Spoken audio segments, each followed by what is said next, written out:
last year, some thought third-ranked Georgia would have an easy time with unranked South Carolina. But Israel Mukwamu's first-half pick six gave the Gamecock fans hope.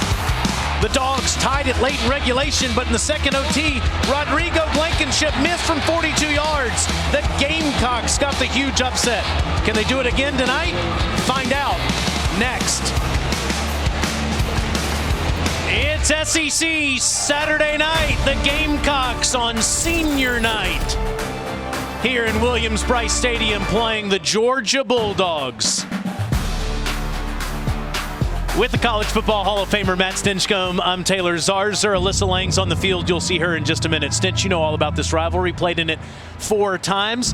And in the last 10 years, it's been a fair fight. No doubt. I mean, you look at it, they've split it 5-5 either side.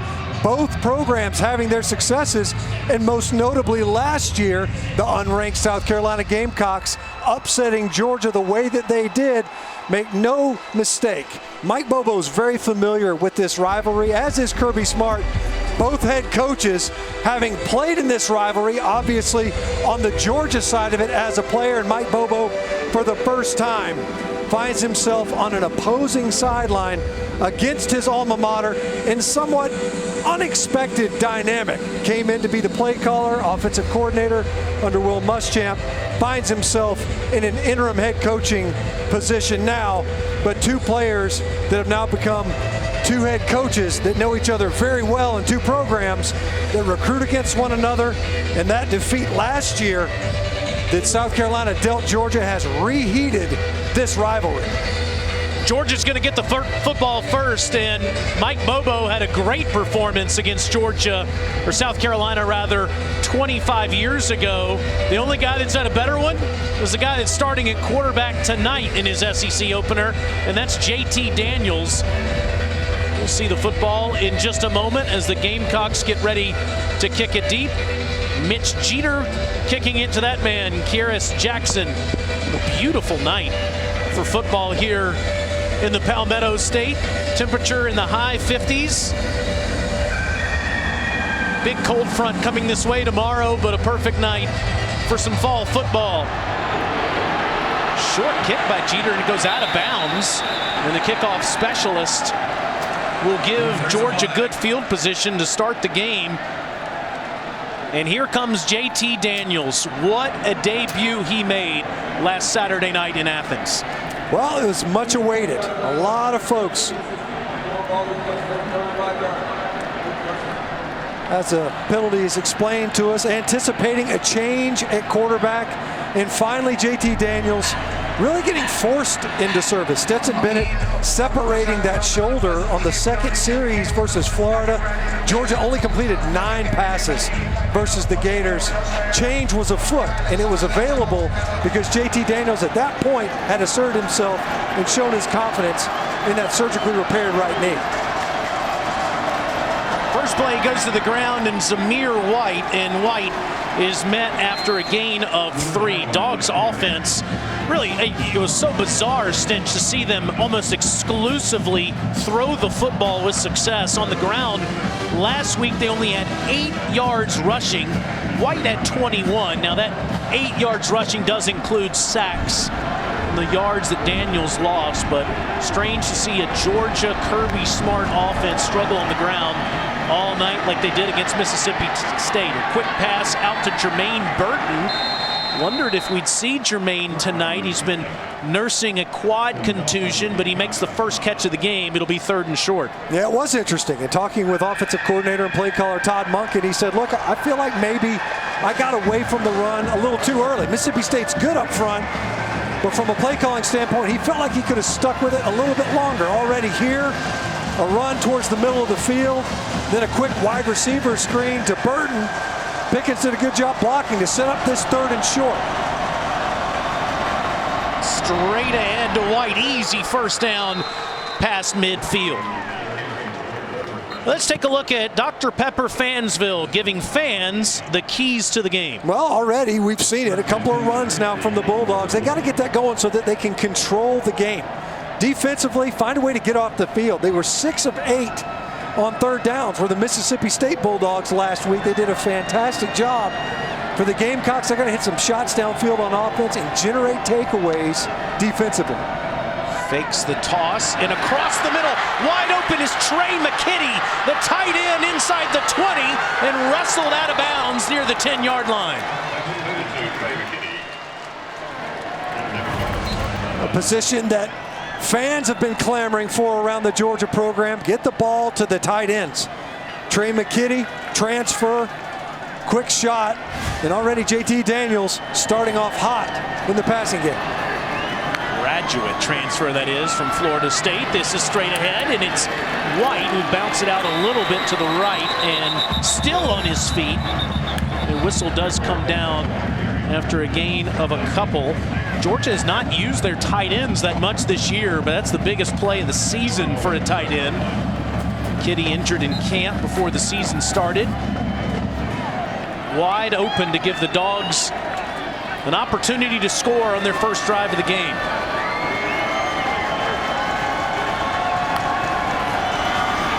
Daniels in zone one-on-one, and it's over the head of his intended target. He was looking for George Pickens.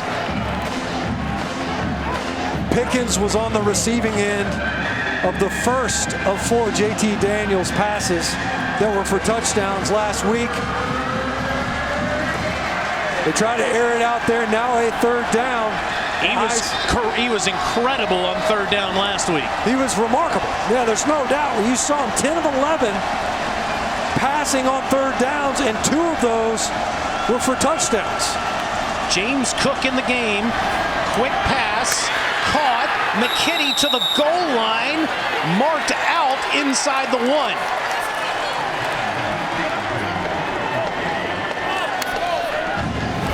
Jalen Foster pushed him out. You can see they were trying to get a little bit of a rub there, and looks to me like McKitty had that ball inside the pylon before he would have been out of bounds. As the runner was short of the goal line. The previous play is under further review. It's Alex Moore, tonight's referee, and you see Kirby Smart think he's in the end zone. Mitchell Wilkins, our replay official, will talk to Alex and take a look at whether the graduate transfer is in the end zone before Foster forces him out, and it sure looks like it right there. Yeah, that's a great look at it. Great camera work there. Clearly still in bounds. Nothing would have established him down. Out of bounds, that right hand comes down, but not before he switches the ball to his left hand and gets it inside that garnet-colored pylon. Efficient, to say the least, on this opening drive. We talk about the tight ends becoming more involved. McKitty figuring pretty prominently in this opening possession for the Georgia offense. They've used 5 different tight ends, one of which is Jalen Carter, the defensive player that had the touchdown against Tennessee, and they only have 14 total catches among those 5 guys coming into the game. McKitty already with 2. After review, the ruling is a touchdown. And that is McKitty's first touchdown as a Georgia Bulldog. We were talking with Todd Buck, and we asked, what's the difference among these tight ends? John Fitzpatrick, big body. Darnell Washington has blocked really well as a true freshman, number 0. In 87, Trey McKitty. He said, they're all pretty similar. We clearly like something in 87. He got 2 targets here in the opening drive, and one of them, they got the Dogs in the end zone. Jack Podlesny continues the best extra point streak in NCAA history. It's 317 in a row. 7 plays, 64 yards. JT Daniels, the quarterback for the Dogs, gets it to McKitty to pay dirt. Bulldogs with the early score.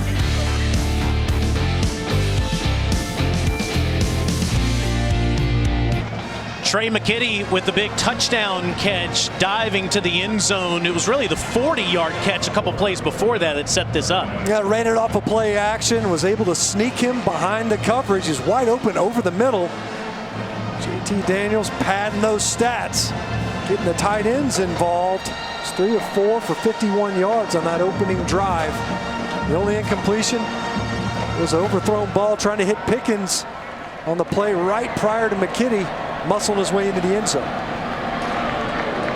Jake Camarda Kicking to Zaquandre White at the goal line, and he's coming out.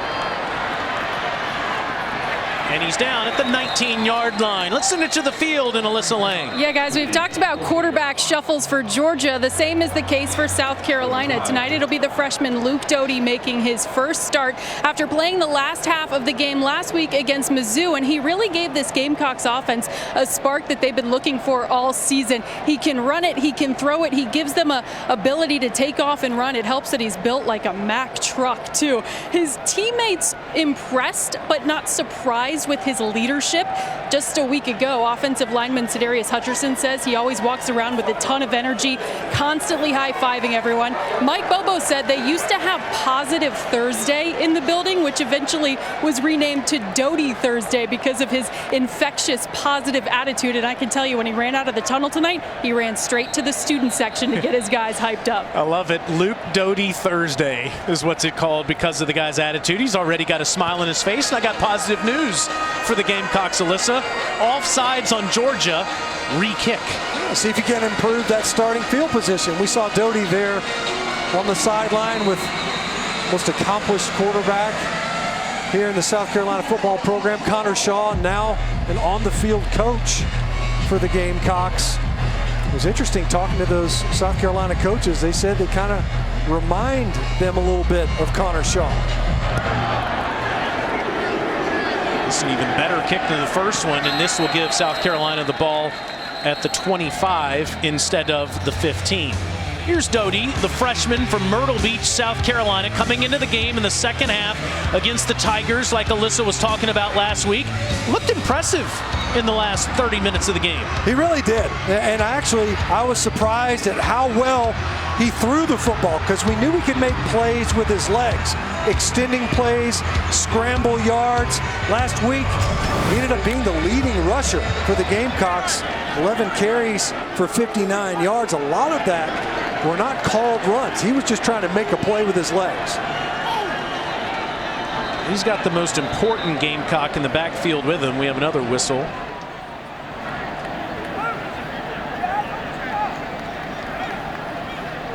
And there's Kevin Harris right next to the referee that we were talking about. Evidently some issue with the clock, and we'll see if we can get that straightened out. But please reset the game clock to 12 minutes and 5 seconds. Thank you. I got to tell you, Taylor, there was an incomplete pass on the opening drive for Georgia, and it looked like that clock kept running when it should have been. Probably lost 20 some odd plus seconds with that clock still running, and just put on what, another 12 seconds on the clock. I was saying most important Gamecock. There he is, Kevin Harris, and he's met immediately by Aziz Ojulari off of the edge. Harris has been one of the best tailbacks in the SEC this season, as he is second in the SEC with 109 yards per game. You know, other than Najee Harris, someone of his namesake, he's the best runner, has been the most productive in the conference this year. Loss of one on the first play, tries the right side, and he'll get a couple, tackled by Christopher Smith. Dogs are down a couple of bodies on defense. Richard LeCount, Julian Rochester, they're still hurt, not playing in the game. And we don't see Jordan Davis out there yet. There is a chance that Jordan, the defensive tackle that was hurt hyperextending his elbow against Kentucky, could play tonight. He was warming up. 3rd and 7 for Doty. Ready to throw for the first time. Doesn't see anything downfield, and he takes the sack. It's a quick 3 and out for the Gamecocks. Jalen Carter making the tackle. A down and distance that South Carolina can't survive if they find themselves in these 3rd and long scenarios. Obvious that it would be outside of the comfort zone. Luke Doty, prior to the Missouri game, had only attempted 1 pass. It was versus Texas A&M, an incompletion. You could see him had that run option as he rolled to his left, but defense did a great job of collapsing around him. Kai Kroger's had a good season. Kicks it deep to the 25-yard line, and tripped up is Kieris Jackson. Flag does come in after a 48-yard punt. This could pin the Gamecocks back even further. A really nice play. During the return, illegal block in the back, receiving team number 5. 10-yard penalty, first down. Of course, that's Georgia that'll be pinned back even deeper. Matt Landers called for that penalty. Georgia will be back on offense after JT Daniels takes them down the field on the first drive. Back out there again here on a Saturday night.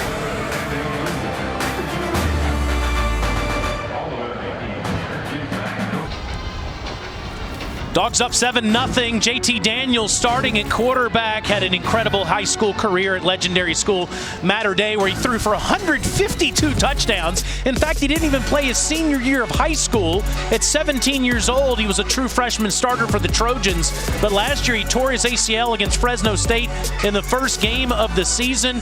Then in May of this year, transferred to Georgia. Had to get that knee right. Made his debut last Saturday night against Mississippi State. 401 yards passing, 4 touchdowns. Dogs fans everywhere saying, hallelujah, we found our quarterback. Yeah, well, it's a good thing they did, because that running game evaporated last week. They needed all 4 of those touchdowns to come away with a victory over Mississippi State. Straight ahead running for Zamir White. Wow. And look at that push from that Georgia offensive line. I think a lot of people, Stinch, were wondering how come they didn't see JT Daniels earlier than last weekend. But just remember, this is as Daniels hands off here to White and getting that big push.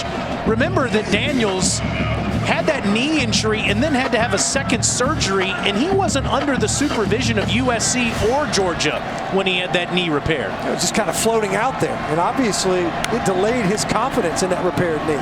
James Cook on the handoff, first down run, and he's into Gamecocks territory, pushed out of bounds inside the 35-yard line. Well, first you get the push from Zamir White. He got about 5 yards just pushing that pile. This time, great job. Blockers out in front. Justin Schaefer, Ben Cleveland pulling from his left guard position. Right guard pulling out in front. And James Cook, Todd Monken talked about it. He's an athlete that's developing into a tailback. He's got great skills. He's learning to be a better runner. Showed his speed there on that carry. 44 yards for him on that play. Looks like some sort of confusion in the backfield, and the Gamecocks make them pay as Jalen Dickerson and Rodriguez Fitton come around the edge. Big loss.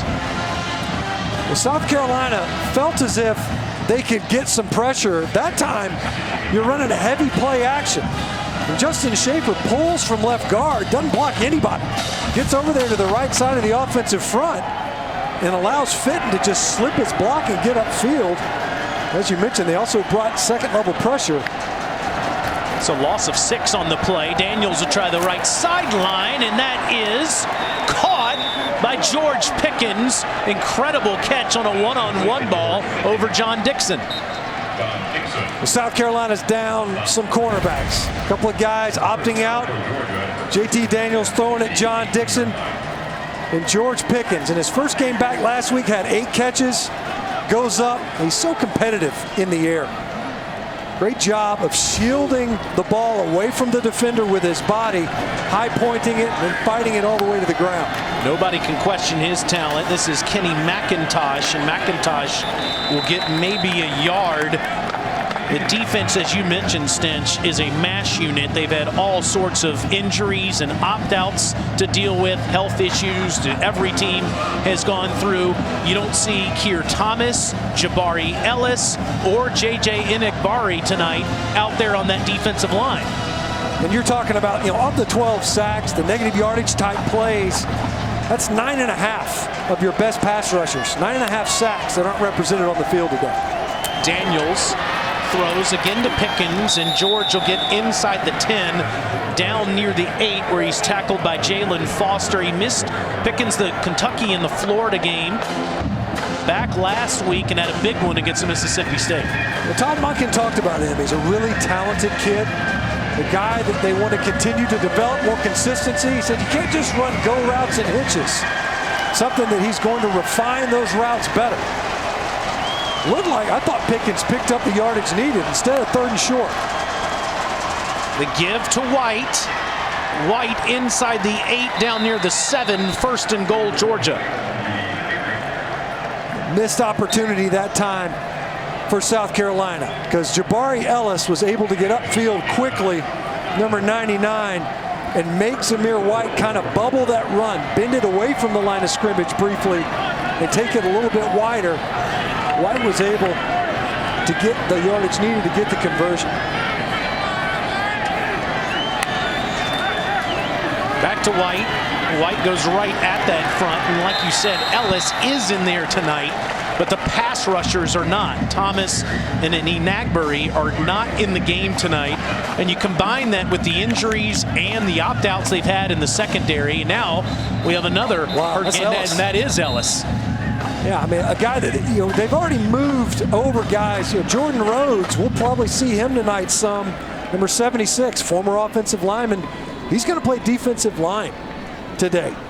And, when you look at it, it's one of those issues where, especially versus a physical front, you can't afford to come in short-handed. Jabari Ellis, a guy that was one of the names that popped up repeatedly in talking with the coaches.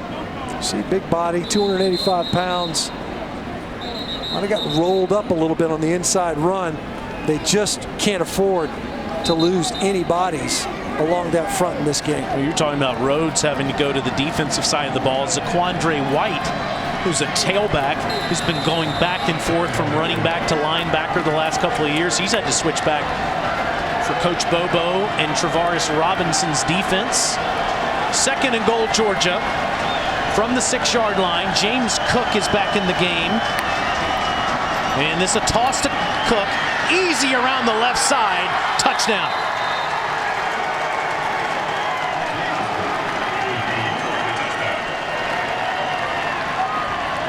He's learning how to be a tailback. He is one heck of an athlete. He's definitely got this run play down. As you see, once again, a couple of fold schemes, pin and pull at the point of attack, where you create angles, get down blocks, and then you pull big bodies out in front, just like the long run that Cook hit earlier, this time to the left side of the formation, again into the boundary, and that time ending in the end zone. Podlesny with the extra point, 9 plays, 82 yards. And a bunch of people looking like Matt Stinchcomb pushing James Cook into the end zone. All Georgia Bulldogs in the first.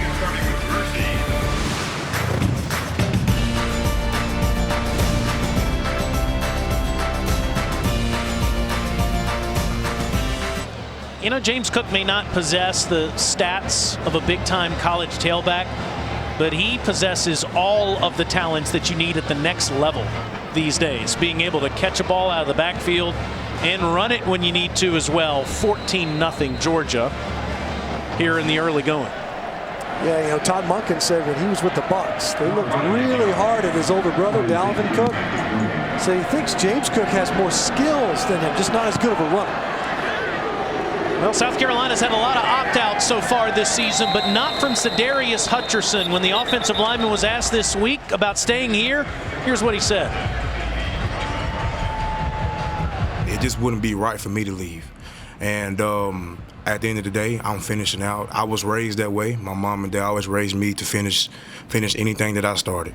And that's what I'm going to do. I'm going to finish these last 2 games like a man, regardless if we win or lose. But I'm not going to trade these guys for anything in the world. I know that means a ton to any team, guys, who's going through anything like this, a coaching change with just a couple of games left in the season. Mike Bobo, though, not surprised, saying that's just who Cedarius is. He's a leader.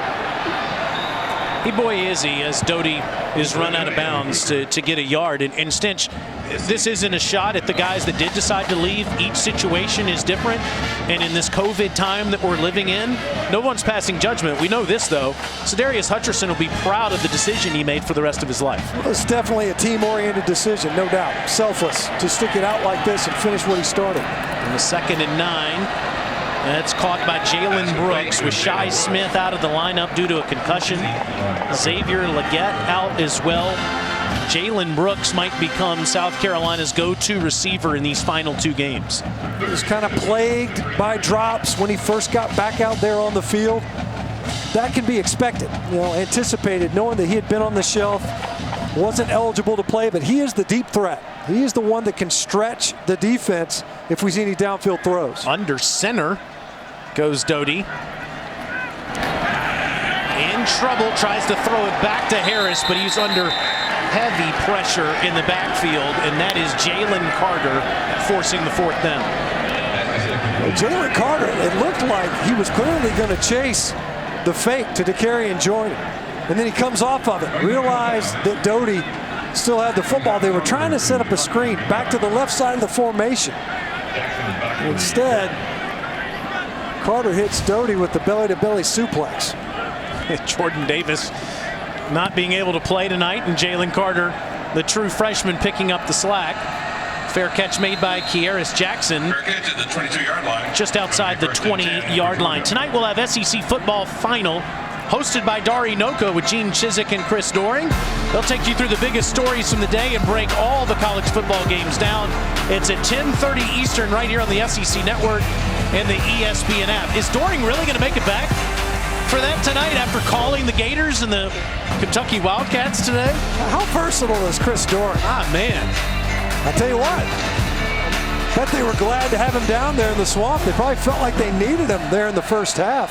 Yeah. Kind of tough sledding for the Gators early on versus Kentucky until they got that punt return. Trask and company got it going. Georgia's having no trouble in the first quarter here. Another carry to White. And JT Daniels has looked great since the first 2 drives. 5 of 6, 74 yards and a touchdown. And this is really what the offense is to look like. You see Zamir White. Man, the yards after contact in this game already. Another tough run for him and by him. As you see Ernest Jones down on the field for South Carolina, the frustration showing. He is the leader of that defense. Without any question. Came into the game leading tackler, 85 total tackles coming into this one. A little nicked up, it looks like. Let's go back down to the field and Alyssa. You guys were talking about JT Daniels and just how excited Georgia fans are to see him play again. Well, Kirby Smart described JT as type A, says he asks questions about literally everything all the time, to the point where he drives offensive coordinator Todd Monken crazy. So obviously we had to ask what kinds of questions. He said they're so specific and so many I can't even think of an example, but he asks a lot. He is always dialed in. Monken was just shaking his head at how prepared he is. Another handoff to White, to the point where you could argue that he's over-prepared. Just has this incredible obsession with the game. And in fact, Todd said that the only other quarterback that does this kind of film work and understands the game that he's been around is Ryan Fitzpatrick, the Ivy League grad playing for the Dolphins. Yeah, that's a big brain to be compared to. Good-looking beard. Starting tomorrow for the Jets. Tua's thumb is banged up. This is a handoff to McIntosh, and McIntosh has the first down as Zapile carries him past the 45-yard line. Boy, Georgia just going right at that South Carolina front. That's 13 more. A split zone. Watch Trey McKinney on the backside. Nice push. Nice push right at the point of attack. Unsurprising. We talked about it coming into this one. Kind of a skeleton crew defensively for South Carolina, and Georgia certainly taking advantage of that. Some strong runs, some nice holes on the inside. McIntosh again with wide open space in front of him. Cuts it back inside the 25, down near the 20 before he's finally tackled. Big gain for the sophomore from Fort Lauderdale. It's 34 yards. It's pretty good vision. You see him, nice cut back. That hole was about 4 yards wide, right along the line of scrimmage. These running backs, they're getting free entry into the heart of that South Carolina defensive front. White out, McIntosh out, White back in. And here's Zamir. And look how wide open that space is. Just the easiest touchdown you'll ever see. 22 yards for Zamir White.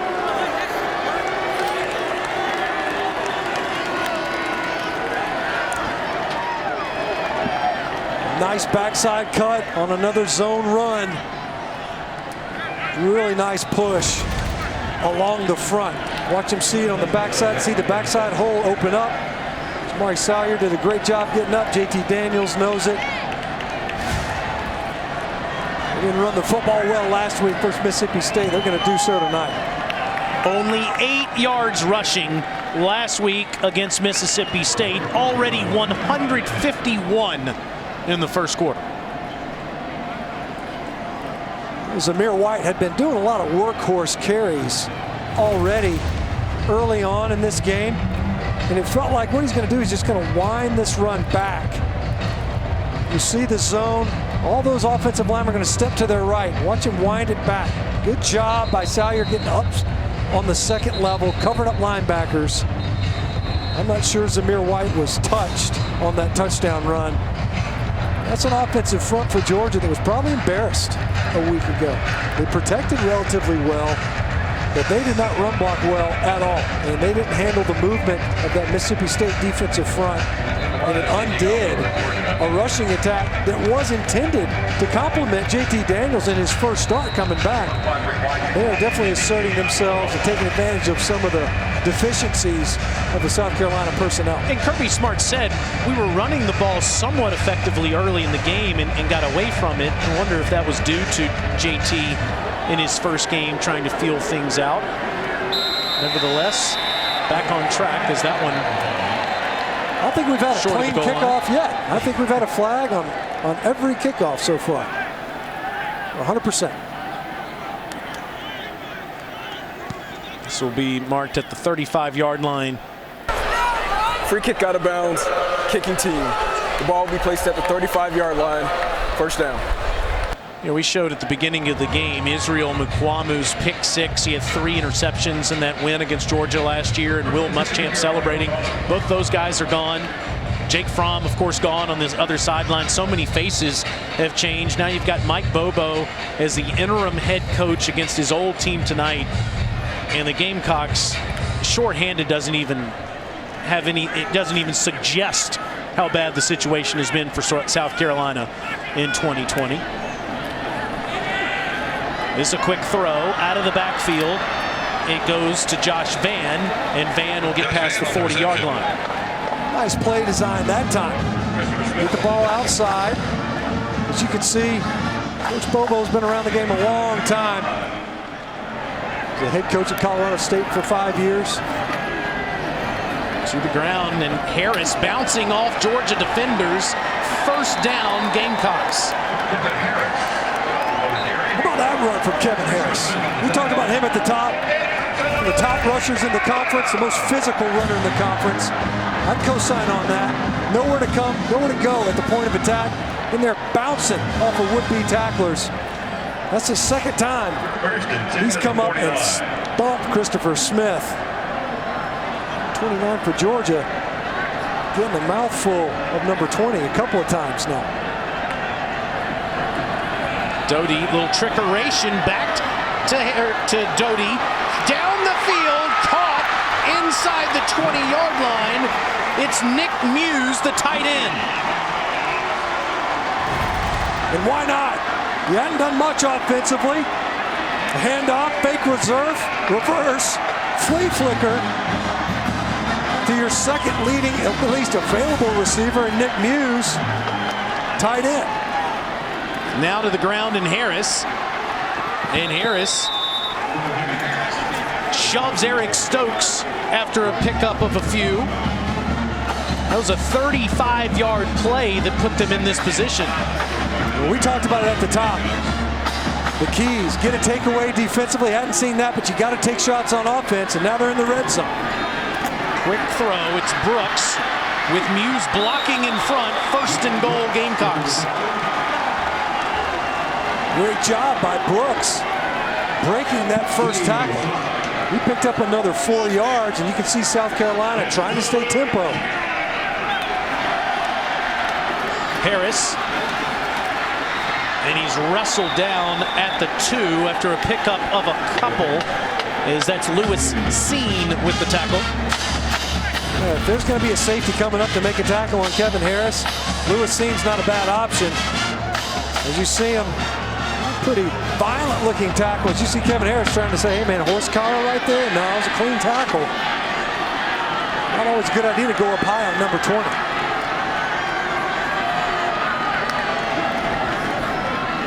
Doty keeps it himself. Try the edge to the pylon. Marked out short of the goal line. Dangerous there at the end of the run as Monty Rice was able to race Doty to that corner of the end zone in the pylon as the quarter expires. What an answer in this drive offensively for South Carolina. Short of the goal line. That is the end of the first quarter. We'll see if they take another look at this. Kirby Smart's offense was fantastic in the first frame, gashing South Carolina play-by-play down the field. The Gamecocks are on the doorstep at the end of one here at Williams-Brice Stadium. Luke Doty trying to give the Gamecocks some points.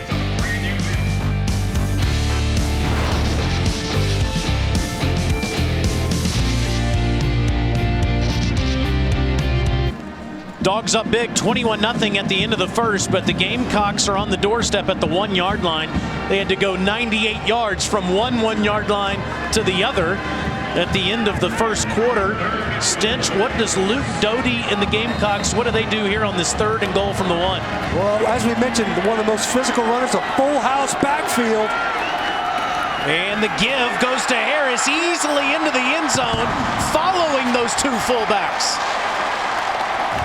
Adam Prentice and Javon Gwynn both lined up in the backfield. They lined up in this formation last week. You move Cedarius Hutcherson over to the right side, bring in an extra lineman and allow Javon Gwynn to be a lead blocker. Thought to be the strongest player on the South Carolina roster. And it's fitting that Kevin Harris is able to bull his way into the end zone. 8 plays, 65 yards, one of the best in Gamecocks history. Parker White with the extra point.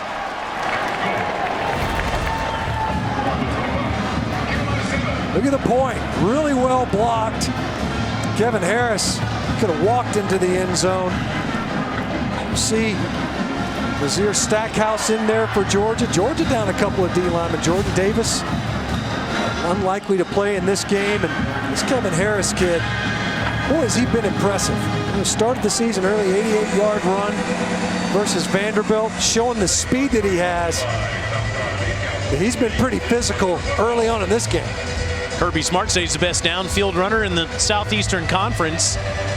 Certainly has had a terrific season in what has been a dark spot in 2020 for South Carolina with only the 2 wins. It's not fair to give your old buddy Mike Bobo that much time to call up a play, though.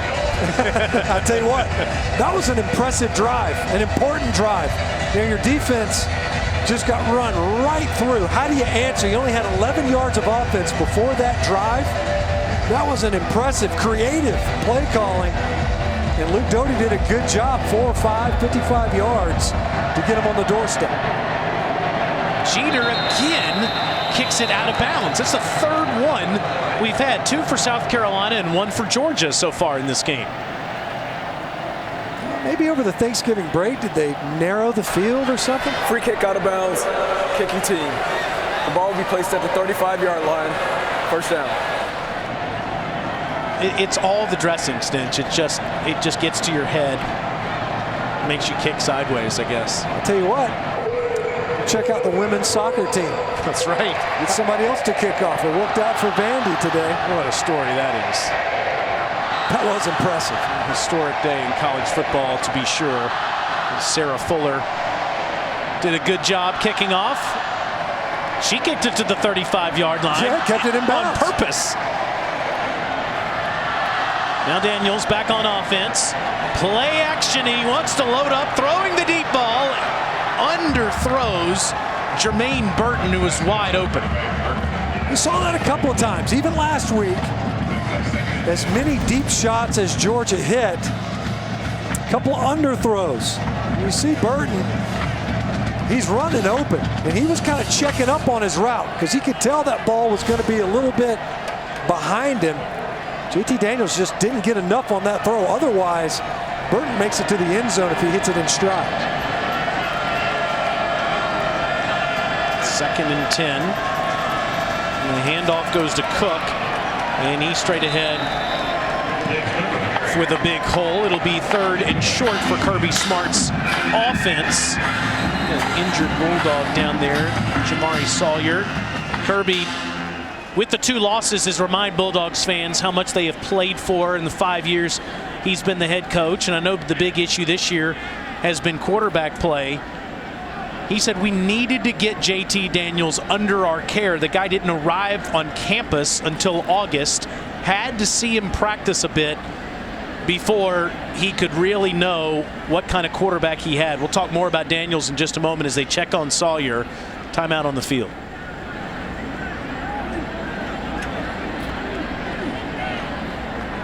Mari Sawyer off of the field. Xavier Truss coming in at left tackle for Kirby Smart on offense on this 3rd and 4 for Georgia. His quarterback, JT Daniels, has been outstanding on 3rd downs in his first 2 games. He's 3 of 3 tonight. Has to get to the 45-yard line. Alert the back out of the backfield. You got James Cook in there as well. Daniels with all kinds of time. Takes too much time. And finally is sacked by Zach Pickens. That's a bad play by JT Daniels. Not only do you flush right into this rush, Warren McClendon, the pocket is not, you don't have to escape right there. And you actually had James Cook. Get rid of the football. Give your running back with the ball in space a chance to make a play. He wanted more, pulls it down, and Pickens with a big sack and a negative yardage play. Jake Camardo with a booming punt. He's only had 2 returned all season because he puts them so high in the sky, and he does it again there. It's a 50-yard punt with no return. This season, for every field goal and extra point made by participating universities, Allstate will make a contribution to the university's General Scholarship Fund. Thank you, Allstate. How can South Carolina's offense maintain that momentum? They did a great job on 1st downs that last drive. Setting themselves up, staying ahead of the down and distance, setting themselves up with 2nd and 5 so that they could maintain that momentum on the heels of a big defensive stop. Kevin Harris comes back after the touchdown run. Standing next to Doty and takes the handoff. And he's tackled after a couple. It'll be 2nd down. Stinch, how would you describe Mike Bobo as a play caller, a guy that was the Georgia quarterback for 4 years, an offensive coordinator there forever, and now the head coach and play caller for the Gamecocks? Well, you know, a lot of plays lead to other plays. You'll see a fake off of a play that hit earlier or a play that didn't hit. They'll run a fake Q counter and run a sweep opposite. Everything stacks up and adds up to something else. Fake to Harris. Doty steps up, throws a one-on-one ball to Muse, and here comes the flag. That's Lewis Seen. Kirby Smart doesn't like it. They ran heavy play action, and Javon Gwynn got all tripped up. Pass interference, defense number 16. 15-yard penalty from the previous spot with an automatic 1st down. So you got a matchup with Nick Muse covered by a safety. I don't see PI there. That looks like a well-played ball in the air by Seen. And the ball's really high. Both of them are going up for it. I don't see where there could have been a PI. It's probably, obviously, oftentimes you see coaches who are on the receiving end of those penalties argue against it. That time it looked like it was warranted regardless. PI giving them a fresh set of downs and picking up a free 15. At the 40-yard line, back to Harris again. Kevin, 1st down run into Georgia territory.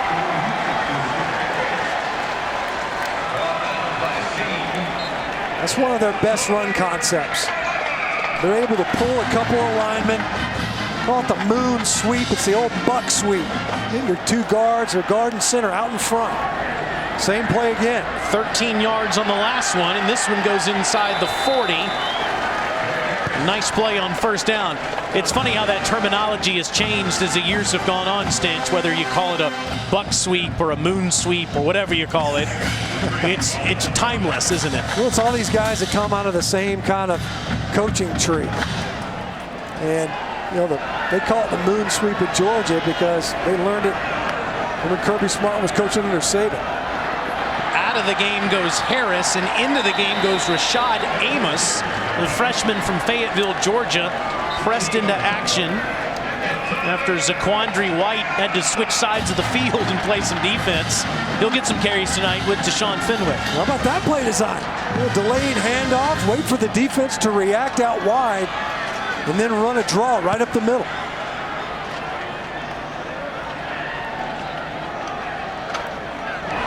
Down to the Georgia 35-yard line.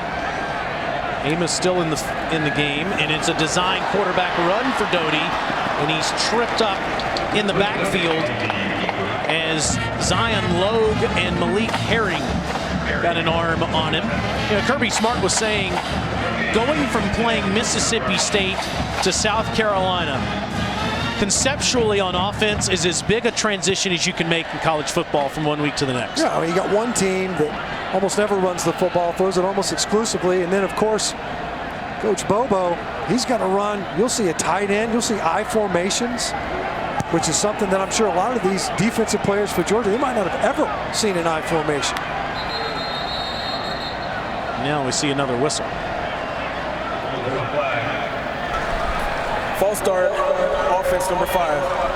5-yard penalty, still second down. And I think that those that have been college football fans for a long time are so conditioned to an I formation. Stitch, you don't almost ever see huddles and quarterbacks under center.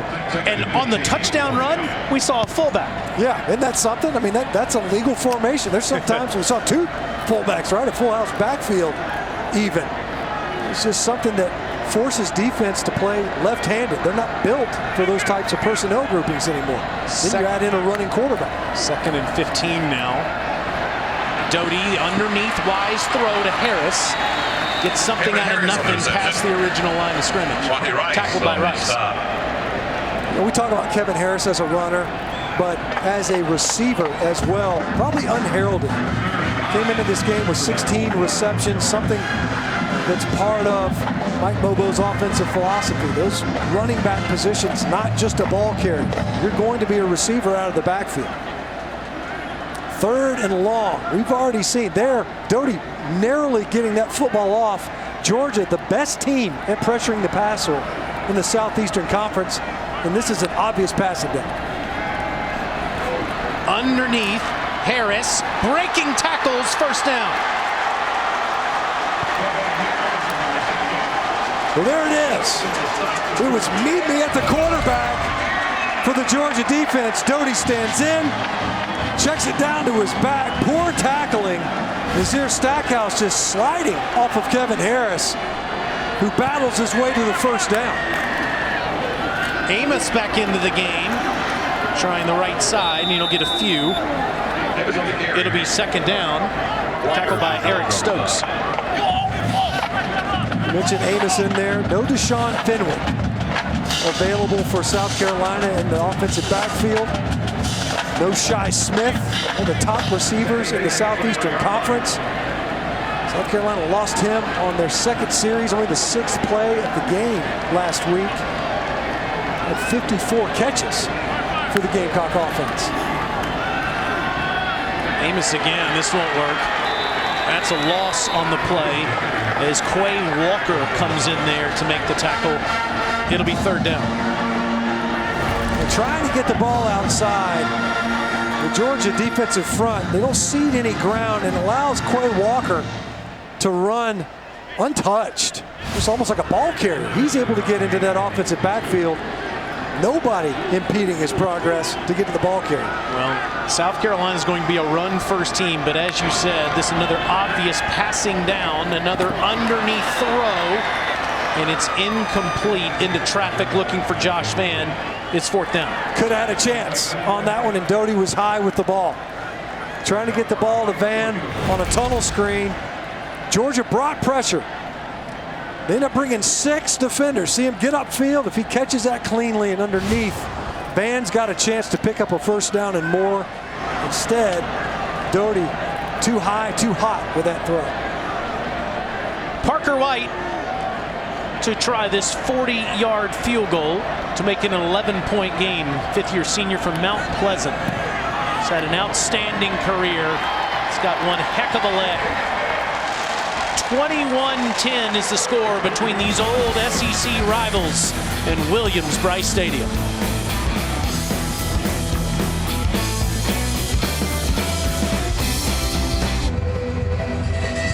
21-10, the new score between these old rivals. It even predates them both being in the same conference.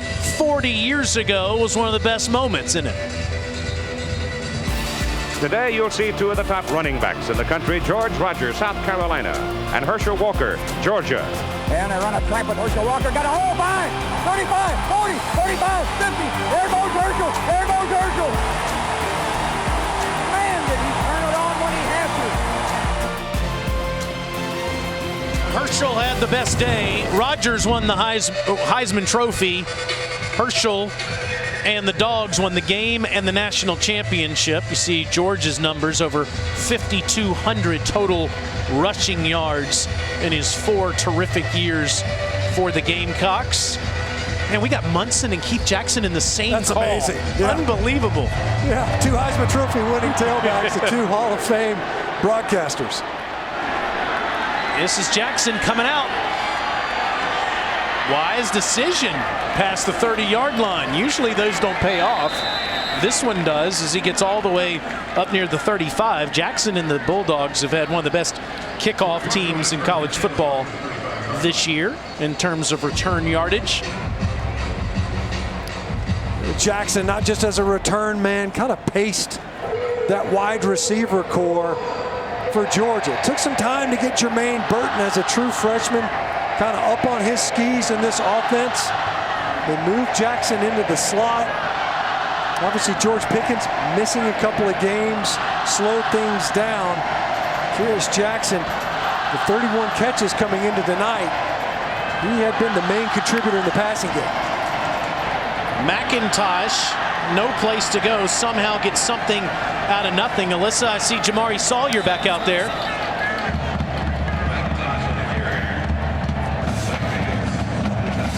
Walking around on the sidelines and really testing that right leg. He was limping on it for the first few minutes. Like I said, in and out of the injury tent, did some jogging, got down in his stance. He's back out there, but I'd keep an eye on his position. It didn't look like there was much. Like he got rolled up a little bit, maybe on his ankle. It looked at first like they were assessing his knee. Good to see him back out on the football field. Nice pickup of 6 yards by McIntosh on that play. Now it's Zamir White, and just look at that hole. By the time he has the football, there's already a wide open space in front of him. That's a 10-yard gain. Just a huge hole here. Left side of the offensive front behind Sawyer. Look at him cover up. Does a great job of climbing. Muhammad Kaba in there at linebacker. They're short-handed at linebacker as well as South Carolina. True freshman. And when you get untouched all the way up to the safety, Jamie Robinson making business decisions to tackle Zamir White. Once again, White getting inside the 45, down to the 44. There's no question that if Georgia's going to be successful, not just this season, but into the future, that their ground game must be great, combined with a terrific quarterback. Zamir White, James Cook, and Kenny McIntosh, all underclassmen, though Cook is a junior and Zamir White is a redshirt sophomore. And they've needed to be better. Needed to be better on first and second down coming into tonight. Averaged the longest distance to go on third downs was 7.5 of any team in the conference. White out, McIntosh in, and tackled immediately by Kaba. No gain, third down. That time Kaba does a great job getting outside. See once again, Pulling lineman, Trey Hill, Jamari Salyer. Trey Hill doesn't get all the way outside. Kind of lays a hand on Kaba, otherwise untouched. No gain. They set up this 3rd and 5.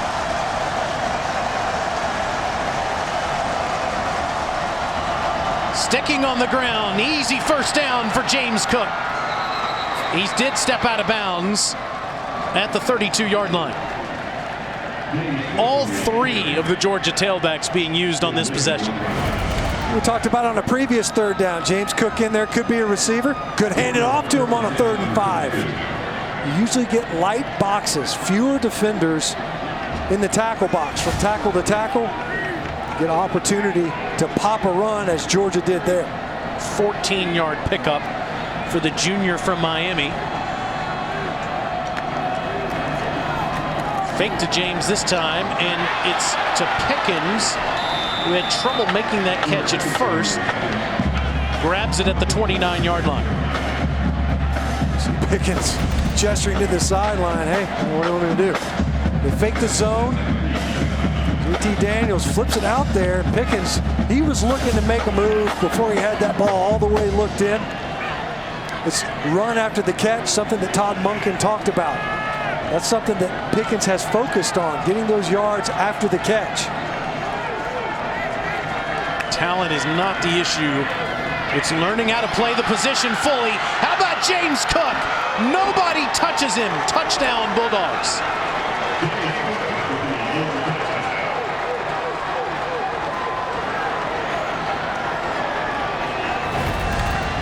I don't know that James Cook has to deviate at all.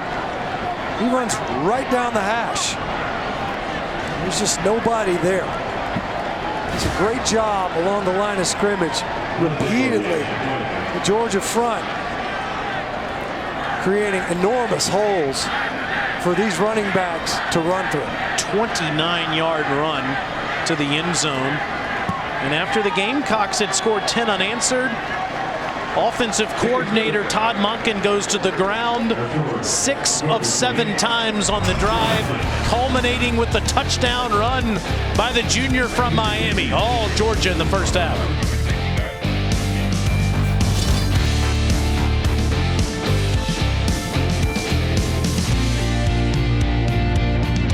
Bulldogs only had 8 rushing yards last week in the victory over Mississippi State. They have 208 in the first half against South Carolina tonight. James Cook is near the 100-yard mark and has 2 touchdowns. It's been quite a night for Cook. 5 touches for 90 yards, couple touchdowns, explosive runs. And as good as the backs have looked, credit that offensive front because they have created enormous holes all night long. Gamecocks will start at the 25-yard line. How wide open was this hole here? Yeah, they're just doing such a good job. Watch the backside. They're just going to work hats on hats. And you watch these defenders at the second level, they're just getting covered up. You see right here, late leak on the linebackers. Linebackers are covered. The defensive linemen are getting displaced. And the running backs are just running full head of steam. You're not seeing guys having to throw any moves in the backfield. It's just run the football, bang your head on the goalpost. Well, last 2 drives South Carolina's had in an offense have resulted in points. See if Mike Bobo, Kevin Harris, and Luke Doty can do it again. Going to the ground for 4 more.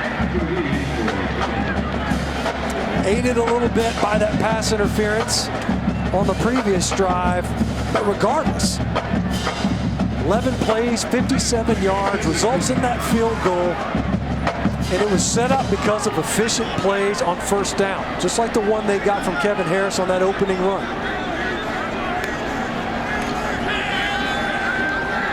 Doty throws a little quick pass to the sideline, and it's caught by Jakari Caldwell, just short of the first down. It'll be 3rd and 1.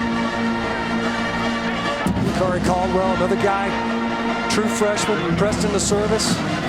Wearing Brian Edwards, record-setting receiver, his number. What a career he had. Doty hands it to Harris, and Harris looks like he's short. He is half a yard short.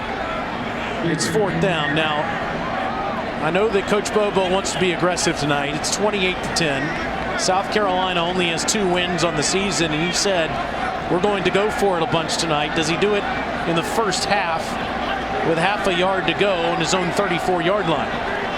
When we're talking with Kirby Smart, we're saying, what's it like coaching opposite a situation like this? Coaches are in interim status. They're saying, look, you know, what do we got to lose? We rolled the dice here. You're at 4th and what? Not even a foot. We didn't see him come out and measure. He's going to call timeout and think about it here. We'll see what he decides in just a moment.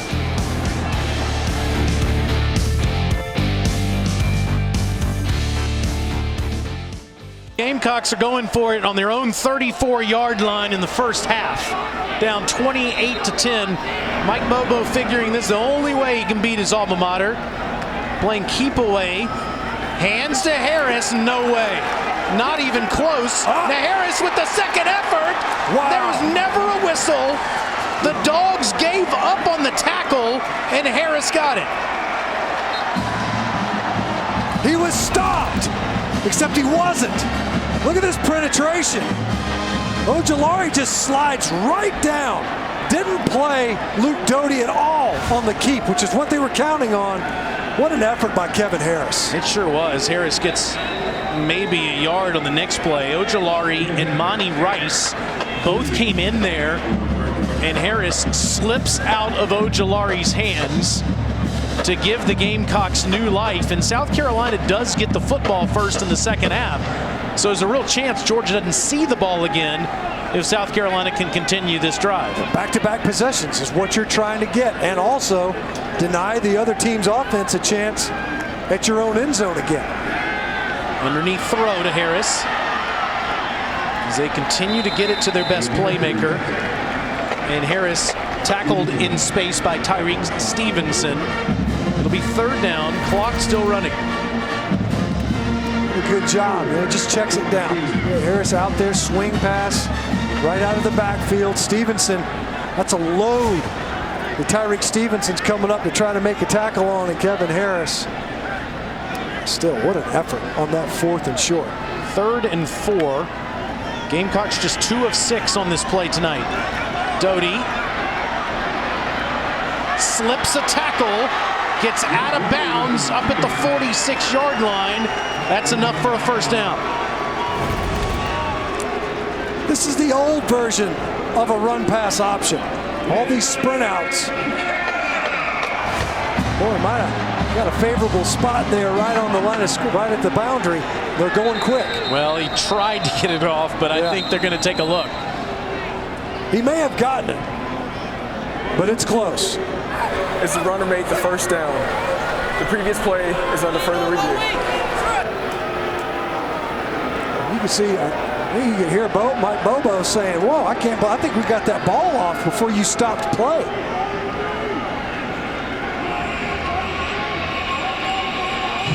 Now, I got to tell you, it did. It looked almost like South Carolina got this next play off, but you see Doty, watch him tightrope down the boundary.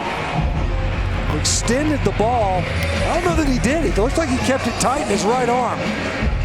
He's got it high and tight there. Kind of loose for a moment. It's tough to tell. I don't know that you got enough.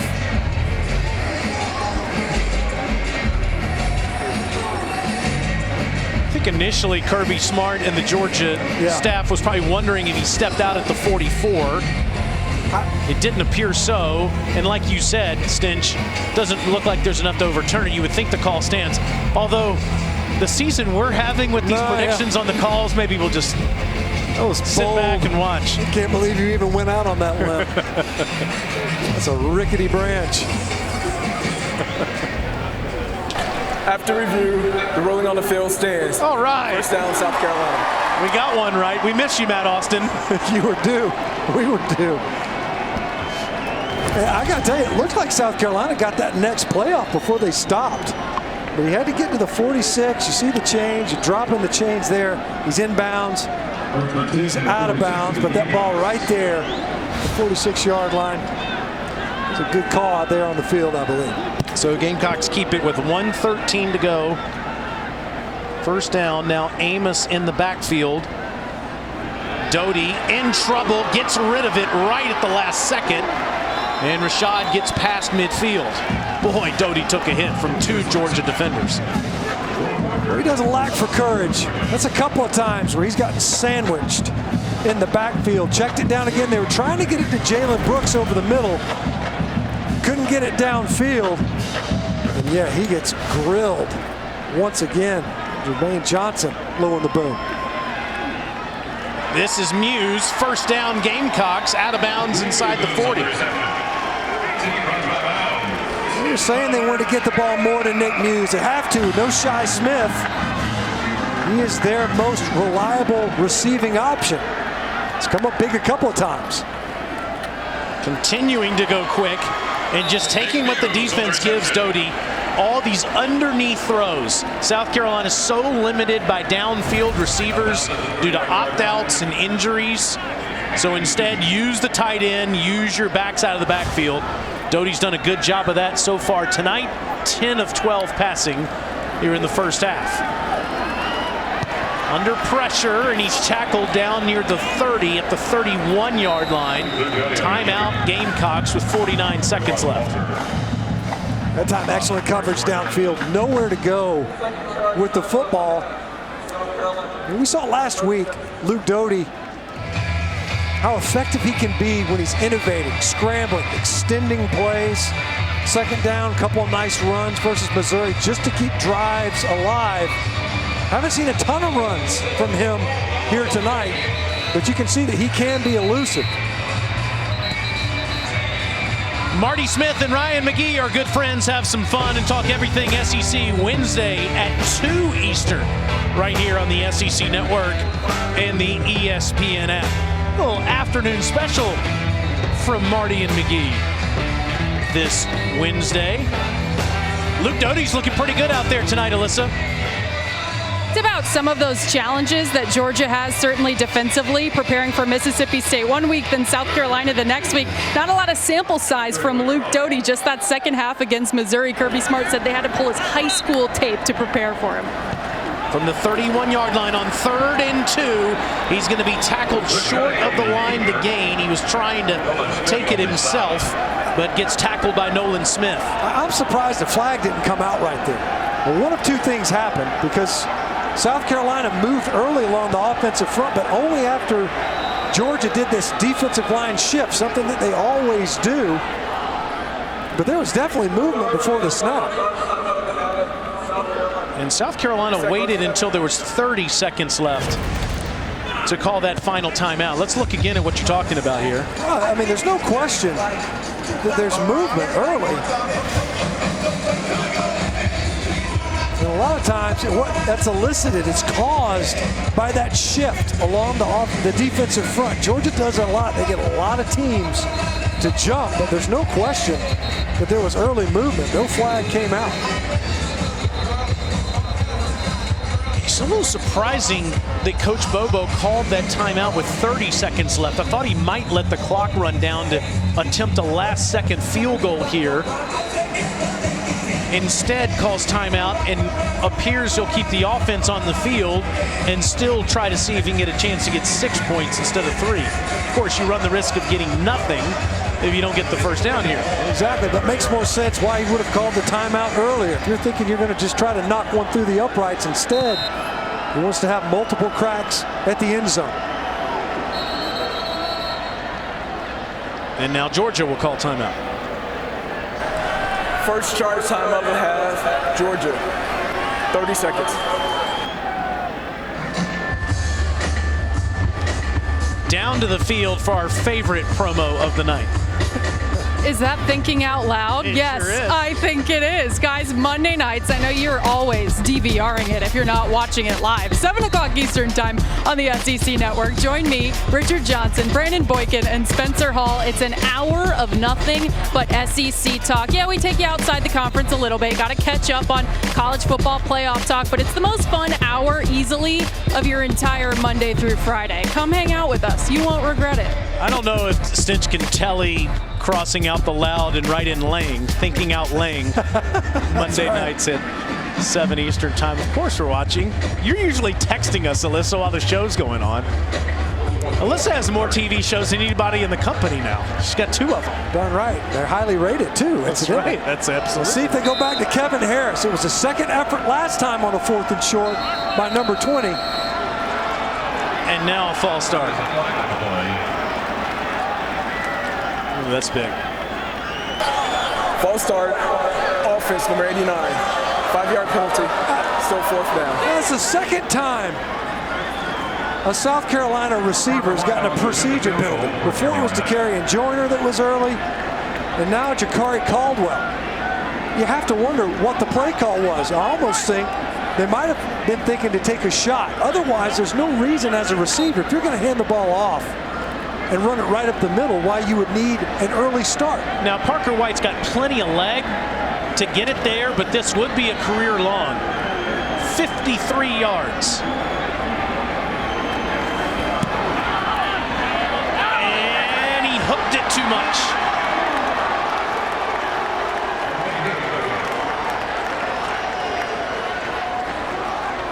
Say that about 5 times around. That's right. Man, what a huge penalty. You take the timeout early, as you mentioned, thinking you want to extend the drive. I got to think that South Carolina had a shot play called right there. Because you're 4th and short, you're all geared up.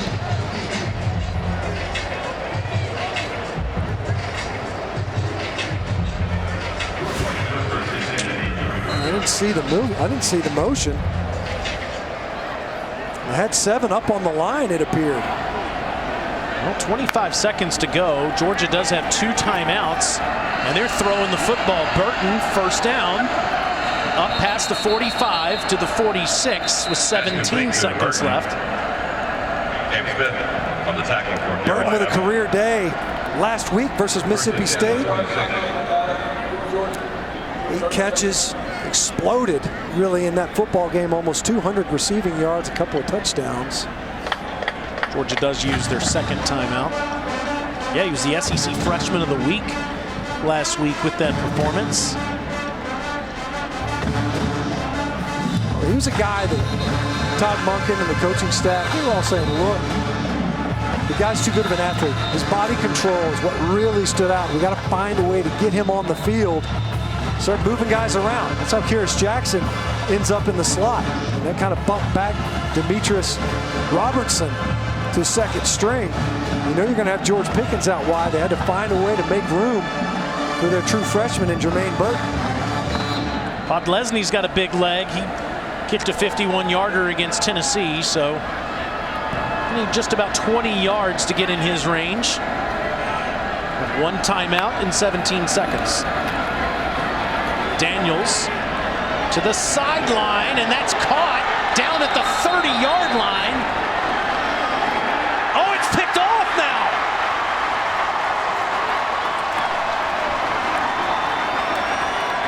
How in the world did Jamie Robinson end up with that football? The ball sailed a little bit, but you see the shot that Kyrus Jackson took. Well, that's how. What a great play. How about that? Jalen Foster was the one that jarred it loose, and it ends up in Jamie Robinson's hands.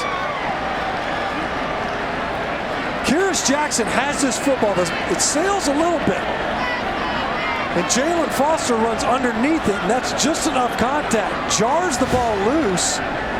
And Jamie Robinson, who was coming over from his safety spot, comes up with the turnover.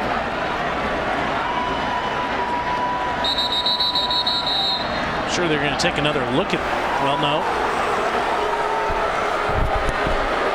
3rd and final charge timeout of the half. Georgia, 30 seconds. sure Kirby Smart would like them to take another look at this to make sure that Robinson had a foot down and had possession of the football, but that was unbelievable. Jackson taking that hit and somehow Robinson coming up with the football. This is his second career pick. First one he's had this season. Also have to think, obviously you want to get this call right defensively. If you're Georgia, I also think maybe they want to take another look at it. Kyrus Jackson almost makes a great catch, bounces right off of him. He's definitely in bounds. Great effort play, Jamie Robinson tracking that ball.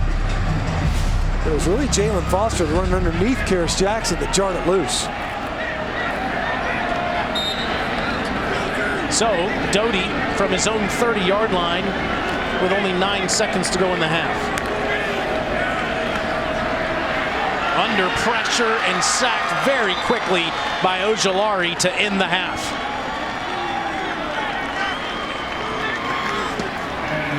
So Azeez Ojulari with 5.5 sacks now on the season to end the first half as Georgia takes a 28-10 break into the locker room. Coming up, it's the Regions Halftime Report with Dari Noka and Gene Chisholm. This number continues to recognize the following students who we recognize for the maximum number of years of service as a Carolina band member. Noah Herman, Sheila Holmes. Thought the O-line's pushing the pile. They're a little bit down a little bit in terms of D-linemen, so we're trying to take advantage of it. How would you evaluate the way your defense has played so far? Hot and cold. You know, we started out well. They got us off rhythm with some speed, fastball stuff. Young quarterback's doing a good job for them. We got to tackle better. Thank you. Thanks, Coach. Provided by Coach. The one your life is about the benefit of good hard work.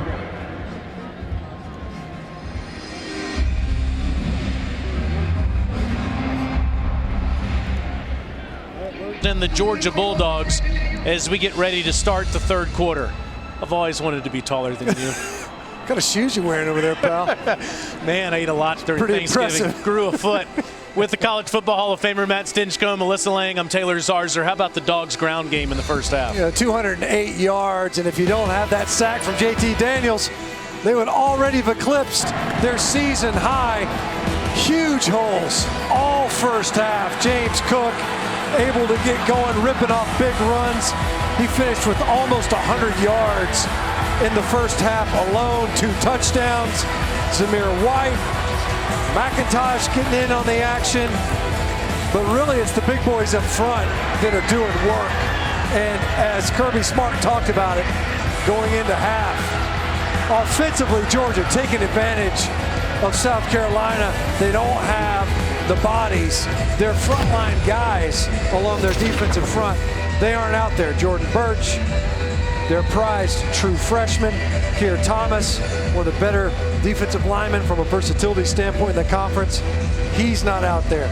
Aaron Sterling, Brad Johnson, and Agbury. I mean, some really good football players. Gamecocks will get it first, Alyssa. Hey guys, I just caught up with Gamecocks coach Mike Bobo and talked to him about what he said to the team at halftime. He said defensively, we've got to get more guys to the ball. We have got to stop the success they're having running it. I asked him how impressed he was with Luke Doty in the first half. He said he's been impressed with his poise and what he's been able to do in the pocket, but he also reminded the offense that they're not going to win this game on one play. They need to be consistently better across the board. See if they're able to do that here on this first possession with Doty, who was very good with intermediate throws, 11 of 13 for 104 yards, back to the ground. Somehow Harris trying to fight off Monty Rice, unable to do it. Let's take a look at our first half stats brought to you by Zaxby's. Well, it was impressive, to say the least. And it starts with the rushing yardage, the total yards for Georgia fueled by that. Of course, third downs, highly efficient for Georgia, 4 of 5. And you see the yards per play, almost 9 yards per play, 9 yards per carry in the ground game for Georgia, something that certainly South Carolina's got to find a way to slow that down to have a chance here in the second half. Doty fakes it to Harris, now throws it behind him. That's a backwards pass, and it'll be marked out of bounds back at the 17-yard line. That's a disastrous play. The negative yardage, because he's going to get spotted where it goes out of bounds. As you mentioned, this is the same as a fumble. Backwards pass.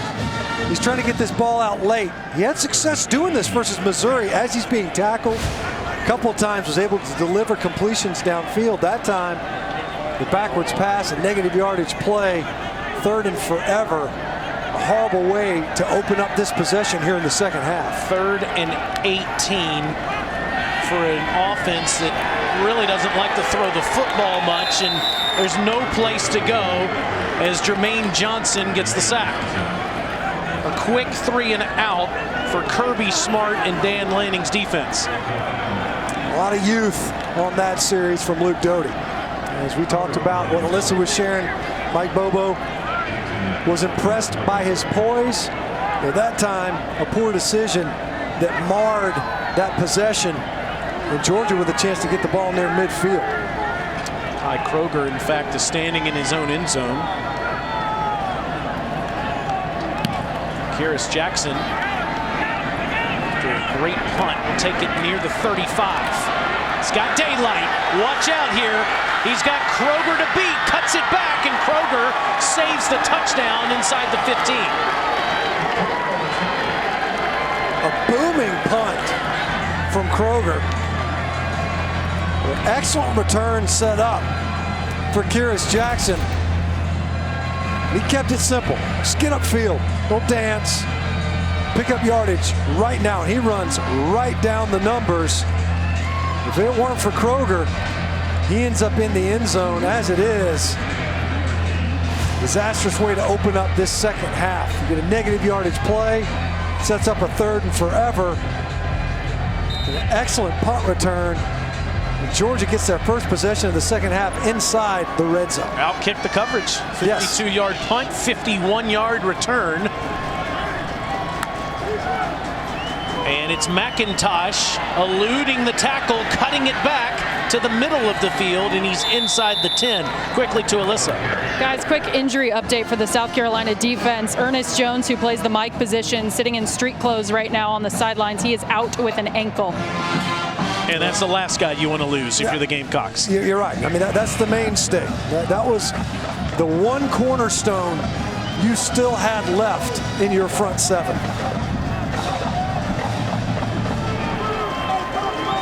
McIntosh out, White in.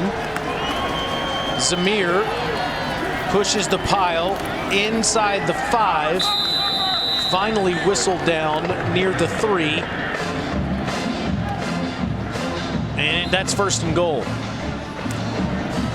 And Kirby Smart talked about it going in at halftime. You know, it makes sense to keep testing the middle of that defense. You know, Damani Staley, among others, guys that are being forced. They're playing behind the line of scrimmage. Staley was an outside linebacker, more of a rush linebacker coming out of high school. A guy that spends all his time off the line now, trying to play the run in the box.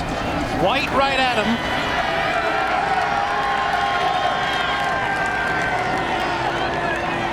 Touchdown. They waited to see where the pile was, and it was clear. It's another Zamir White score. Georgia with its most rushing yards of the season, eclipsing the total they had at Kentucky, and they do it with 11:38 to go in the 3rd quarter. It's just inside zone. And you see the push. Repeatedly, we've hit it. MJ Webb was finally able to try to get on top of Zamir White, but not before he'd gotten enough momentum going downhill to get in the end zone. Well, Georgia had a 28-10 lead, and the Gamecocks had the ball plenty of time in the 2nd quarter and got it first in the 2nd half. Had a chance to maybe make it a 1-score game. Instead, the route is on. 35-10. Kearis Jackson makes the South Carolina team pay with a 51-yard punt return. Zamir White in the end zone.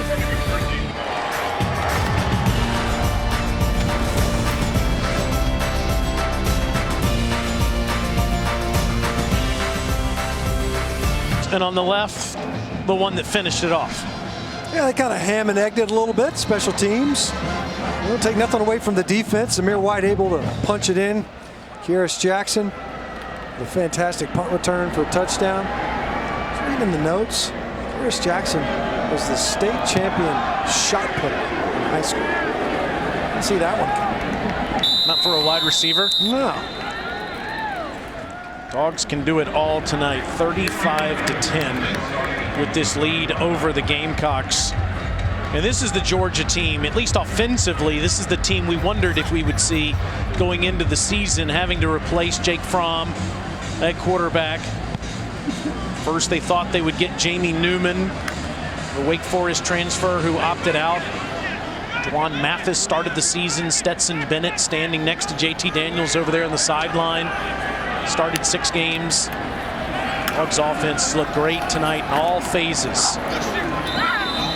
Hitting Kevin Harris hard on defense as well as Lewis Seen comes up to make the tackle. And the Georgia defense the last couple of weeks has needed to pick up the slack. Granted, Richard LeCount, Julian Rochester, and Jordan Davis are all out. Yeah, they're down numbers. There's no doubt. Certainly, though, not to their standard from a yardage seeded standpoint, especially last week on the third downs. Harris, gosh, he runs hard and makes another man miss, as he could have been tackled after a minimal gain. Christopher Smith had a hand on him, but Harris so hard to bring down. 9-yard pickup. Christopher Smith's going to be sick at number 20. You're seeing it over and over again. It's actually Quay Walker. Yeah, coming up there. That's a linebacker, you know, big body. And play after play, they go to Kevin Harris. And Mike Bobo said going in, at such a disadvantage given the injuries that South Carolina has at wide receiver, that they were going to have to utilize Luke Doty's athletic ability and feed one of the best tailbacks in the game, throwing it to him and handing it to him. Yeah, and I got to tell you, I mean, it's largely been Kevin Harris. I'm surprised at how little quarterback run game that we've seen in this game. And Kevin Harris has done an excellent job as a receiver as well. Doty wants to throw downfield, but will keep it himself after a gain of 4. Forced out by Nakobe Dean. First time we've called Nakobe Dean's number here tonight. The better linebackers in the conference. It's been a tackling machine the last 3 weeks with 41 tackles the last 3 games.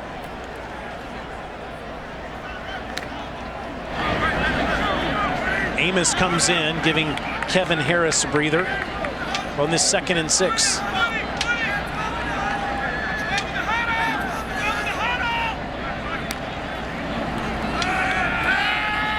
Doty's under pressure and he goes down again.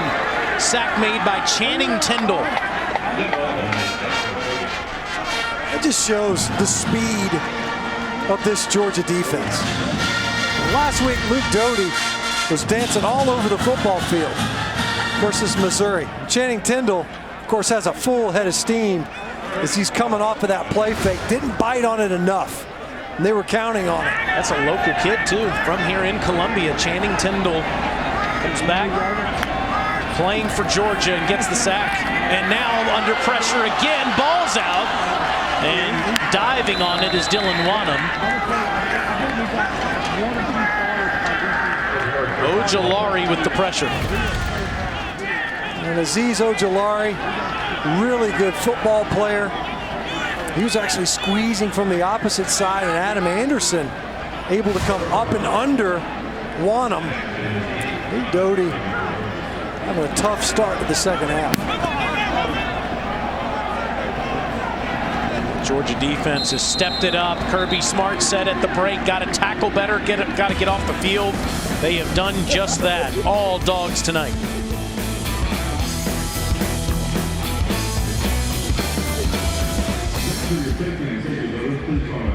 Must lose next week to Tennessee and then lose in that makeup game to LSU if Georgia's going to go back to Atlanta. On the other side, Alabama only needs one more win after the win against Auburn today. A&M would need to win out and combine with 2 Alabama losses. Short story, it's probably going to be Alabama and Florida in the SEC championship game. James Cook gets up near the 42-yard line. Georgia has been gashing the Gamecocks all night. Yeah, it looks like it's going to be more of the same, especially when you're that effective on first down. It's second down in the entire playbook as James Cook eclipses 100 yards rushing on the night, 104 now. Georgia's enjoyed pretty good starting field position. They've averaged their own 39 to start drives. Loading up is Daniels, and he finds Burton open inside the 45-yard line down to the 41. I've seen a ton of passes from JT Daniels in this game. Run game has largely dominated the offense for Georgia. But Jermaine Burton has emerged, certainly for JT Daniels, in his short time at quarterback as one of his favorite targets. Kind of a quieter night relative to what we saw last Saturday. Yeah, it hasn't had to tonight. Just 8 of 11 passing as they go back to McIntosh, eluding the tacklers. Looked like he almost took a face mask there, and McIntosh is down at the 35-yard line. Daniels is a completely different game plan than the one that he used against Mississippi State. Yeah, he is not as essential as he was. The running backs have been. And McIntosh kind of channeling his inner Kevin Harris. A great effort to pick up 5 yards, maybe 6. White comes in. Daniels will throw it away to the sideline as Dejon Edwards was the intended target. It's 3rd and 4. It looked like he had an opportunity early downfield. Burton running wide open. Safety fell down in his back pedal. And then Daniels had felt the pressure, took his eyes off of the route tree. See 3rd downs. They've only faced 5 of them, has Georgia. They've been excellent, 80%. McIntosh, without any problem, moves the chains inside the 30. Damani Staley makes the tackle. Again, South Carolina at a massive disadvantage on their defensive front. J.J. Enagbare and Keir Thomas both out tonight. And Georgia pushing the pile play after play. This is a sideline throw to Jackson for a few. Jumped in their tempo a little bit there for is the long handoff. Look at the blocking out in front. Demetrius Robertson, that ball a little bit behind Kearis Jackson. A long way to travel. He was headed back towards the line of scrimmage by the time he made the catch. Dejon Edwards, the true freshman, into the game, and he's the 4th different tailback to touch the football tonight, and he's down near the 20, where it'll be 3rd and short. Edwards coming in there as Georgia's quick to the line once again. Quick to line up, and looking to snap it quick on the 3rd and short. Edwards, 1st down inside the 15.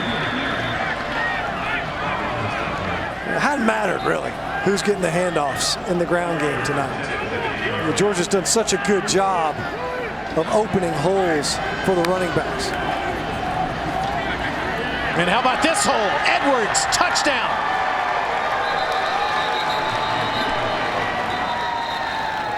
There is a flag down.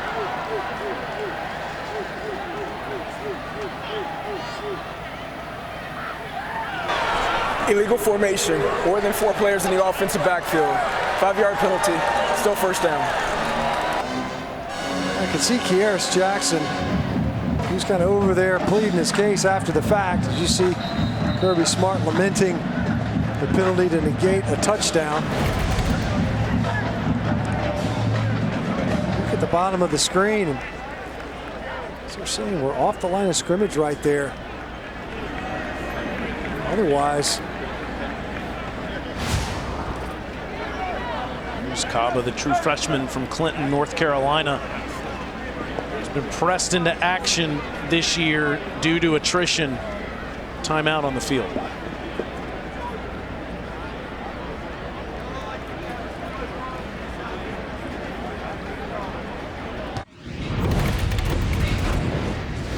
Let's take a look at the road to the championship, brought to you by Mercedes. Path is clear for Florida and Alabama. Each need just one more win to clinch a spot in Atlanta to compete against each other in what would really be a de facto quarterfinal game. Right. You know, when you look at those two football teams, and, you know, if you're Florida, you know, one loss coming on the road by 3 points to A&M, and A&M sitting just outside the current college football playoff rankings, top 4 at number 5 in the country. Daniels takes a shot, and that was dangerous. Almost picked off by Shiloh Sanders. Yes, Dion's kid. Should have been picked. Cam Smith is injured. And this is a bad decision by JT Daniels. He tried to force this one in there. Shiloh Sanders easily could have come up with that pick and gone the other direction with it. See this right now. And Cam Smith actually ends up kind of, it looks like Smith gets a piece of this football with his right arm inadvertently. He ends up unintentionally breaking up the would-be interception of Sanders. It didn't even look like Burton was looking for the football yet. 10th play of the drive coming up. On 2nd and 15. Daniels to the end zone, and it's dropped. Burton had a hand on it. He had a shot at it, though. As you mentioned, he drops this ball in there. There's some hand fighting along the boundary. Burton just couldn't quite corral this one. Had a shot at it, no doubt. They'll watch that one on film and know that they missed on that one. Working against Joey Hunter. Pressed into service with that injury to Cam Smith. 3rd down and 15 for Georgia. Must get to the 5-yard line. Edwards with the handoff, and he stopped inside the 15, down at the 14. Jalen Foster on the tackle. Anticlimactic end to a long drive, and remember, Edwards was in the end zone. It was an illegal formation that brought that touchdown run back. The Dogs will settle for a field goal. Well, Rodrigo Blankenship had such a terrific career. Jack Podlesny, the redshirt sophomore from St. Simon's Island, Georgia, has come in and had a great year so far. 9 of 11, this from 32 yards. And our new score is 38-10, Georgia. So I know you're probably trying to figure out where to get your Christmas gifts, and I have the answer for you right here at Academy Sports and Outdoors. They have everything that you might need, including trampolines. Let's just not wait to wrap up the trampoline, put it under the tree. Just go ahead and get it right now so you can have fun all season long, right? With Matt Stinchcomb and Alyssa Lang, I'm Taylor Zarzer here at Williams-Brice Stadium in Columbia, where the Dogs are all over the Gamecocks tonight. 38-10. Mike Bobo coaching against his alma mater. Stinch, I know that Georgia fans are disappointed because the standard now with Kirby Smart is compete for the national championship. And in 2017, 18, and 19, at least through the SEC championship game, they were doing that. Chances are that's not the case this season. Yeah, outside looking in this year, all SEC schedule. You drop that game versus Alabama, and then you lose further ground when you were incapable of capitalizing on plays that were there to be made in the passing game versus the Gators. Starter at the time, Stetson Bennett, separates that shoulder. That was the difference in that ball game. Take nothing away from the Gators. That offense has been special. Second only really the Tide this year offensively. And unsurprisingly, a couple of Heisman front runners at quarterback for both those teams. That's what you have to have if you're going to compete for a title. And Georgia has discovered their quarterback, but it's taken almost to the end of the season for that to happen. Meanwhile, The Gamecocks have had their own issues at quarterback this year. Colin Hill, graduate transfer from Colorado State, starting the first 8 games of the season. Of course, Ryan Polinsky was the starter in 11 of the 12 games last year. He's still on the roster. Now it's Luke Doty's turn, the true freshman, giving it to the workhorse, Kevin Harris, who's stopped by Zion Lowe. Hey, you know, if you're a South Carolina fan, at least you're taking a look at that. This is a peek into the future, perhaps. You got a guy in Luke Doty who is nothing if not incredibly dynamic. A guy that, you know, tonight has largely been bottled up as a runner and has quite a bit of ground to cover as a passer. But there's no doubt that his influence on his teammates and his ability can have a big impact on what this offense can look like going forward. Harris is a sophomore. Doty is a freshman, so start there on offense. Senior Nick Muse has been a bright spot on offense this year, and he's past the 45-yard line for a first down. Nice move by Nick Muse. Not only you break a tackle right away, but then the reverse field. A couple of shallow cross and mesh right there and runs right through a couple of Georgia defenders. Big gainer. William and Mary transfer. A nice season last year, 39 catches last 2 years. Doty skips one in there to Brooks. Of course, Nick's brother, Tanner, is playing for the Gamecocks as well, and now is, or excuse me, Clemson, excuse me, you can't make that mistake. 2-time national champion there, and now he's playing for the Raiders. Had a couple of national championships. Now at the next level. Nick Muse, he has certainly made his presence felt in this offense this season. They've had to have him step up. He's had a good game. Oh, look, this play's blown up. Somehow, Zaquandre White, playing both ways tonight, was able to get to the sideline. The Georgia Bulldogs were there in the backfield as the handoff was made. Well, that time the defensive line, they just jet up field right now. Jalen Carter, he's seen that play enough times at this point to kind of anticipate it. Blew up field and blew that whole mesh point and handoff up. And you see a lot of pulling guards in this game. And that penetration undid that play. Well, Deshaun Fenwick tonight. Another grab by Muse, who's wrestled down at the 45-yard line by Seam. It'll be short after a pickup of 14. Oh, but just shy of it. Good ball over the middle. It looked like Muse's second effort almost got it there.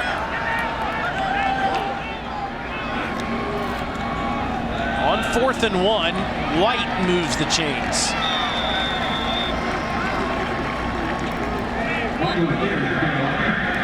It's kind of been the story of South Carolina's season. You got guys playing both ways. Will Muschamp, the head coach of the Gamecocks until 2 weeks ago, was talking about that all season.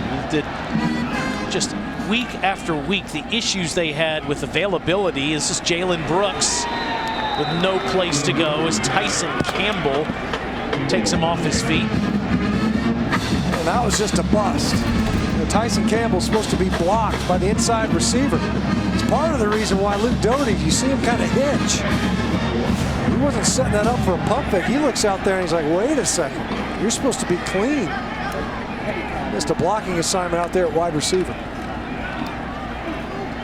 Doty picked off. It's Campbell stepping in front, coming back the other way. Slips a tackle and is inside the 35-yard line.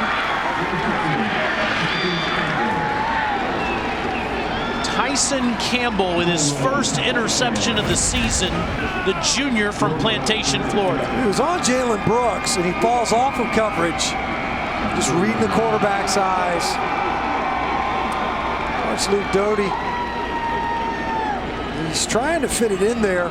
And Tyson Campbell just falls right underneath that throw. It's a 40-yard return. He gives Georgia the football towards the end of the third quarter at the South Carolina 31.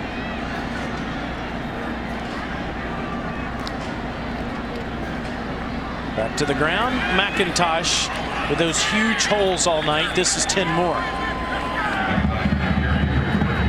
Warren Erickson in there now. Offensive front and right guard for Georgia. It's kind of hard to believe that, given the back and forth this rivalry is created in the 20th century, especially in this decade, in the last 10 years, with each team winning 5 times, this would be a get-right game for Georgia's ground game, but that's been what it is tonight. McIntosh stumbles but gets inside the 10-yard line. There's a flag down.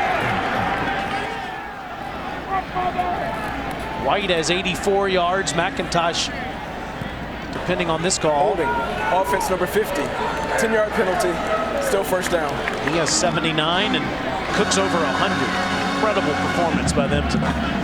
That's Warren Erickson. I just mentioned him in there. He rotates at times with Ben Cleveland at right guard. He's in there at center. It was around this part of the field in the previous drive where Georgia run the football well, ends up with a procedure penalty, a legal formation, now a holding penalty. Georgia's going to take a 4-touchdown lead into the fourth quarter in this rivalry game between two old friends, Kirby Smart and Mike Bobo. Latest big play by the Dogs is an interception by Tyson Campbell. Gets to wear some hardware.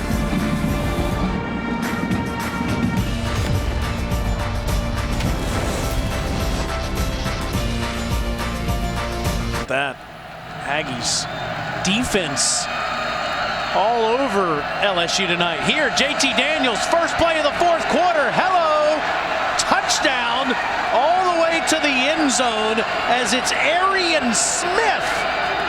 Smith on the Georgia touchdown.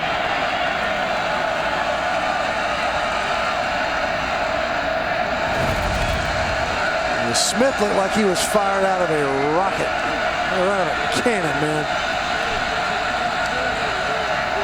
We were told by the coaches, make sure he is on your board. We're going to get a ball to him. And they did. Got coaches rolling ankles over there trying to celebrate with these guys. You know, they all take those lessons from Kirby. He's been doing that for years. Yeah, he's doing that to get somebody's attention. How about that? Arian Smith, a true freshman. Bradley, Florida, getting some congratulations on the sidelines. They had probably a delay the game. Offense, 5-yard penalty. Still a try. He had a few minutes to think about that, knowing it was about to happen. Yeah, that's a good-looking ball from JT Daniels, an open receiver to throw at, working against Joey Hunter. And you talk about a short-handed secondary that got even more short-handed tonight. Cam Smith injury.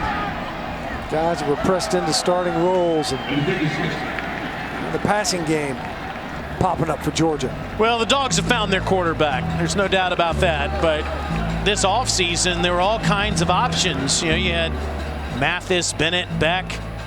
Jamie Newman transferred in from Wake Forest, but then opted out before the season started. That was aggressive.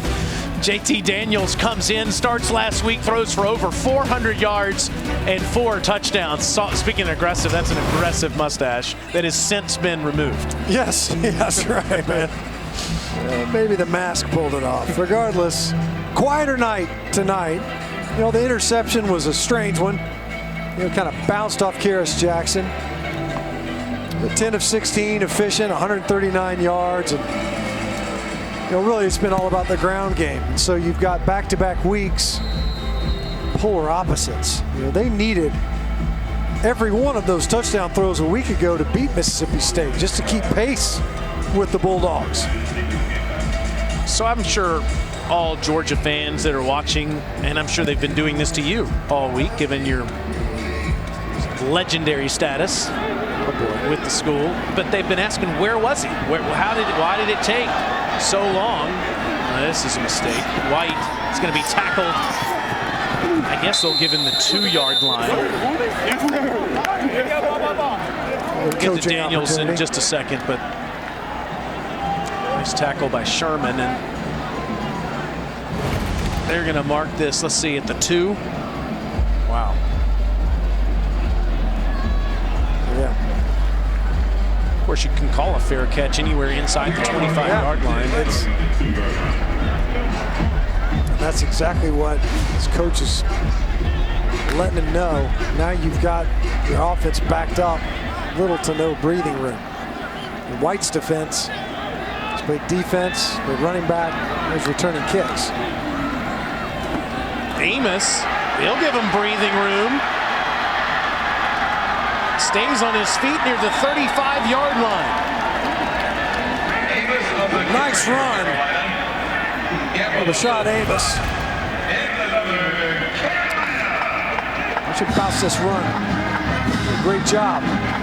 He was heading towards the point of contact, right on the right side of that offensive line. You see defensive coordinator Dan Lanning coaching up his players real time as some fog rolls in to Williams-Brice. This is Amos again. Not much. All right, let's get back to Daniels here. So I'm sure everybody was saying, gosh, that was great last week. He looked great. He looks great tonight. What took so long? Kirby Smart, yesterday in our call with him, gave some really level-headed perspective on the situation with JT Daniels and why it took until last week for him to start at quarterback. You know, part of it was the guy was not even on the radar screen when he's getting his knee kind of repaired for the second go-round. Comes in to rehab his tail off. Athletic trainer Ron Corson said I've never seen a guy beat him to the facility so consistently, trying to get back out on the field. Nice pass to Muse, and Nick is in to Georgia territory. And it took that time, I think, although he was medically cleared, was JT Daniels, he had to become ready to play. You know, just because you can play doesn't mean that you're actually ready to play. Another big one to the tight end for South Carolina. And so he kind of begged his way on to go down there and work with the scout team. Look, squad, face this defense. This isn't a good defense to build your confidence against, especially during summer camp. Todd Monken talked about it. For all the quarterbacks, you almost wonder if that's what informed Jamie Newman's decision to tap out before the season even started. JT Daniels, coming off that injury, was kind of in limbo from a rehab standpoint before he landed here. As you see him talking with his receivers. Well, and if you have 2 surgeries and the second surgery you do it on your own when you're not still at USC, you haven't gotten to Georgia yet, can understand Kirby's concern, making sure I got to see if this guy's knee is okay before we really put him out there on the field. Nice pass by Doty again to Muse. Big hit from Lewis Seen. Seen has to come out almost immediately. I don't know if it's an equipment issue or not. Remember, he was in the concussion protocol after the game versus Florida. Doty with a great job not giving the ball to Zaquandre White, and that's the athleticism that Mike Bobo was talking about. As Tyreek Stevenson makes the tackle inside the 25-yard line. Look at this, he wanted to give it to White and realized that would be a terrible decision. Kept it himself. Tyreek Stevenson right on top of the mesh point. Doty making it happen. Now White inside the 15 down to the 14. Of course, White is the guy that took the kick return, and Gamecocks started this drive at their own 2. We've seen a couple of impressive drives for South Carolina. True freshman quarterback in his first start. Shoestring roster from a skill position standpoint. They're still finding ways to move the ball. White will get down to the 12-yard line, where it'll be second down. Playing both ways. He's been a running back, a linebacker, running back, linebacker. Tonight he's doing both of those things, and a kick returner. Started his career at Florida State and has Went to a couple of junior colleges before ending up at South Carolina. They had high hopes for him before some injuries in camp. 2nd and 8. He bounces it outside, dives over, and then is tackled after a gain of maybe 1. It's Trayvon Walker. That's the most athletic run for no gain I've seen in a while. How about this hurdle? And he lands on his feet. It looks like, a lot of times you'll see guys hurdle. They're going down. They might get their feet back down for a little bit, but they're going to stagger to the ground. It looked to me like White was going to be able to gather himself and keep running if it weren't for Walker to make that tackle. 3rd and 7. You see Muse and Prentice move from one side of the line to the other. Doty keeps it himself and is out of bounds. He'll be shy of the 1st down. It'll be 4th and a couple as the fog is rolled into Columbia, maybe by way of Oregon last night. You could barely see the field in that Beaver win over the Ducks last night, one coast to the other. Thank goodness they were wearing highlighter jerseys. Otherwise, you're right, exactly right. Wouldn't be able to see the players on the field. South Carolina's been 100% tonight on 4th down. See if they can keep their perfect mark, 2 for 2.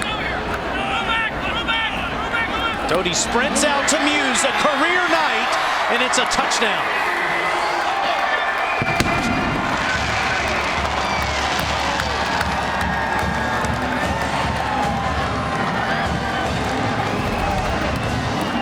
Another impressive drive for South Carolina. Nick Muse, what a night he's had. He's up in the end zone again and repeatedly. We've talked about it, no Shi Smith. They had to have somebody pop up. Nick Muse has been there, but he hasn't been the primary, and tonight, as is often the case, found ways to get him the football, and he's capitalized. Extra point is partially blocked. No good. Jalen Carter, I believe, got a hand on it.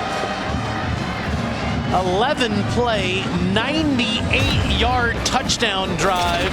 And it's the graduate transfer from William and Mary, Nick Muse. Biggest night of his career.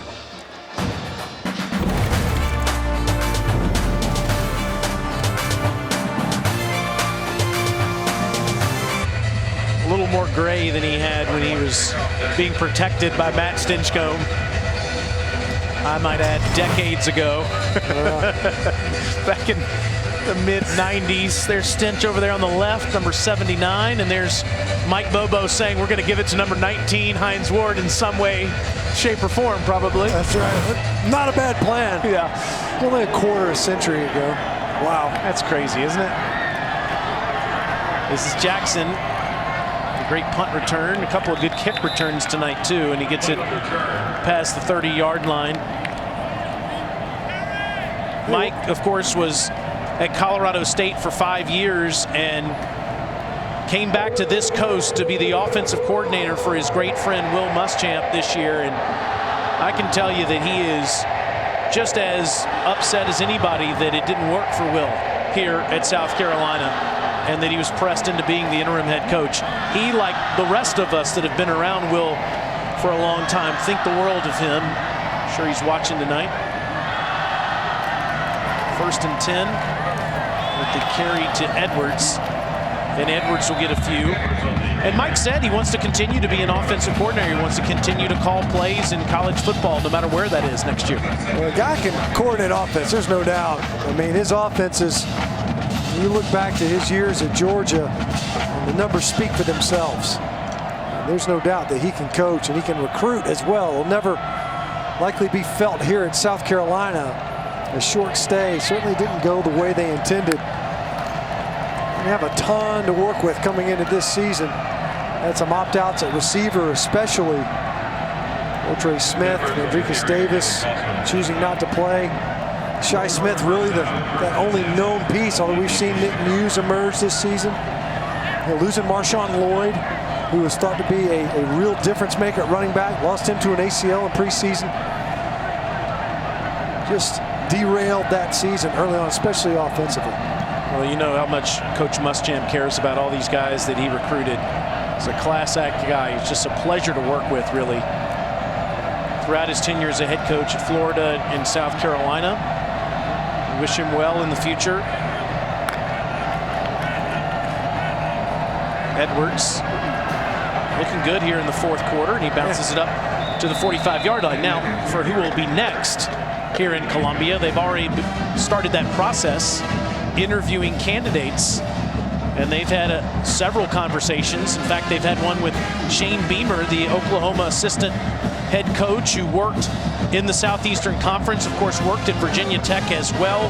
Jamie Chadwell's having all that success with the Chanticleers this year. Billy Napier has ties to the area. Hugh Freeze at Liberty's having a great year. And Jeff Monken, the Army head coach. Of course, that's Todd Monken, the Georgia offensive coordinator's cousin. Those are just some of the candidates that the Gamecocks are thinking about. 2nd and 2, Edwards gets the first down. What do you think that South Carolina should be looking for? Well, I know what they've said they're looking for. You know, Ray Tanner came out and said we want a head coach that's offensive-minded, or at least make a hire, an offensive-minded, a creative offensive coordinator. So, you know, the real thing more than anything else, and we've seen this other places, when Sam Pittman goes to Arkansas, he wanted that job. He really wanted it. Nobody thought it was going to be a good hire. You didn't win the press conference hiring Sam Pittman. That program's a different program under him. You can tell, obviously, here, you know, on the heels of the Steve Spurrier era, it wasn't going to be easy. It's the most successful head coach that this program's ever seen. You think about 3 11-win seasons. You win the division in 2010. You beat Clemson, what, 5 years in a row? That's going to be really tough to replicate. That's a tough guy to follow, there's no doubt. But those are some strong candidates that we just put up there, there's no doubt. You know, there was reports this week, Scott Satterfield was a candidate, at least from the South Carolina's perspective. You know, he's since put out statements indicating that he's going to stay at Louisville. But there's no doubt the challenge is different here now. You know, when Will Muschamp got here, when Steve Spurrier was coaching here, from a facility standpoint, this program was probably close to last when it came to bringing in recruits and even functioning as a program. That's not the case anymore. They've got fantastic facilities here at South Carolina. Edwards is running hard. The Dogs are over 300 yards rushing now tonight. It's the first time they've done that since the beginning of the 2019 season.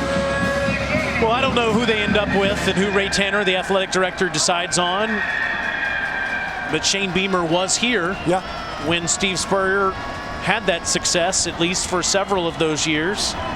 Coached at Georgia with Kirby Smart for some years before he joined Lincoln Riley out in Oklahoma.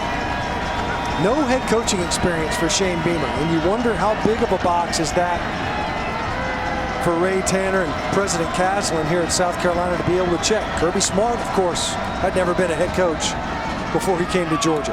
Edwards all drive long, and it's another first down inside the 25-yard line. Kirby's now all of a sudden has a little bit of a coaching tree.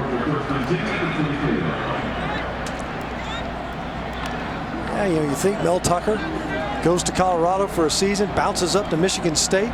Beat Northwestern today. Huge victory for Sparty. Wow. And the Big Ten, you know, Ohio State sitting at home again this week. Game canceled. But you're right, Sam Pittman now, head coach at Arkansas. Shane Beamer getting a look, potentially to be a head coach here in the SEC as well. Play after play, it is Edwards, who now has 11 carries on the night. Georgia has over 310 yards as a team. See Edwards pointing over there to the sideline. Hey, does anybody else want to get in here? He hasn't gotten a ton of carries, but he got all 8 on this drive before he goes out here. Starting to wear out. A young player, you don't want to make too much of a habit of that. You see Kirby Smart coming over there, a little pat on the head. Working hard on this drive.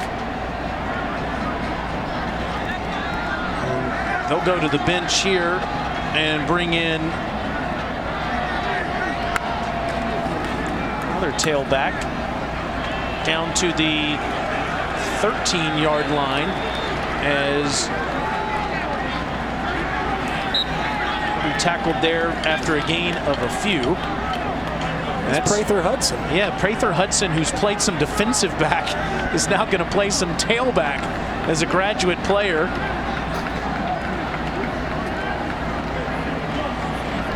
Got all smiles over there on the sideline. Yeah, they got in there. Let Edwards come over there, get a little water, get a blow, get back out on the field. Prather Hudson, I think, was the one that ran into Laura Rutledge a couple of years ago while she was doing a sideline report. Oh boy. Park skipped a beat on that one that night. Edwards gets down to the 10. All right, let's take a look at the 5-star play of the game, brought to you by Yellowwood. Well, there have been some big plays in this game, there's no doubt. But as a former O-line guy, that one's my favorite, mainly because the hole was just so darn pretty. It just so happened it was James Cook carrying the football. Could have been anybody. I think Alyssa Lang could have scored on that one. Of course she could. She's a tremendous athlete. I have no doubt the hole wouldn't need to be that big, but that was a really well-blocked play by the Georgia offense. She showed off some speed last year on the road. We traveled together. It's debatable. Edwards inside the 5, down to the 3.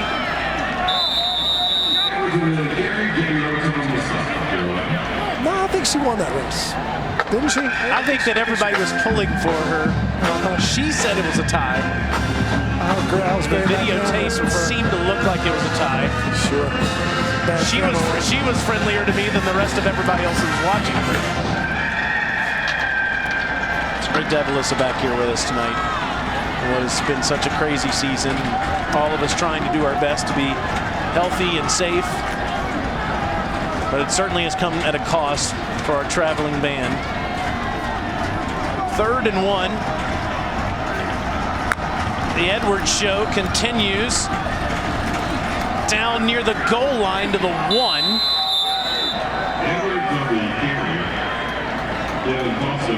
And it'll be 1st and goal, and we'll see if that will be that. If Kirby wants to let Edwards finish this drive off, I don't think Mike Bobo would have a problem with that if he decides to let him do that. Or simply take a knee. Yeah. That's what they'll do. Well, and that just shows the class that Kirby Smart has and the appreciation that he has for his old teammate Mike Bobo. 45-16, the final tonight. Number 9 Georgia improves to 6-2 on the season with a decisive victory. A couple old friends, former teammates, shaking hands in midfield. JT Daniels off a fantastic debut, a more workmanlike approach here tonight on what was a dominating rushing performance by the Georgia offense versus a beleaguered South Carolina roster, just decimated not only by injury, opt-outs, and COVID. And 4 tailbacks that had over 75 yards rushing, and he ended the game on a drive that lasted over 9 minutes. Literally just draining it down. But that was the story of the night, and it started early. Had a couple of big explosive plays on that opening possession, but then very quickly, the Georgia rushing attack that did not even exist a week ago really emerged. You see a collection of quarterbacks there: Ryan Halinsky, Colin Hill, JT Daniels, greeting one another at the end of this one. It's a rivalry, there's no doubt. After last year, well, a lot of these kids played together in high school too. I mean, with all the South Carolina kids that are from the state of Georgia that Will Muschamp recruited. Back for more in just a moment as the Dogs beat the Gamecocks 45-16.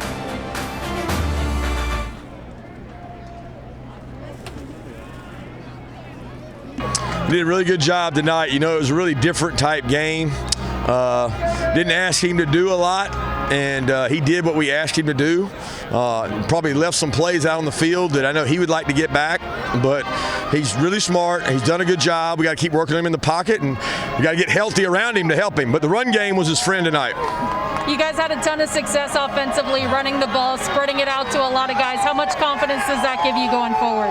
It helps a lot. You know, South Carolina's got a lot of guys out, a lot of guys beat up. We do too, and it's been a tough year in terms of injuries for everybody. And I thought that our guys overcame a lot tonight, especially in the run game. Thank you, Coach. Appreciate Thank you. it. Appreciate it.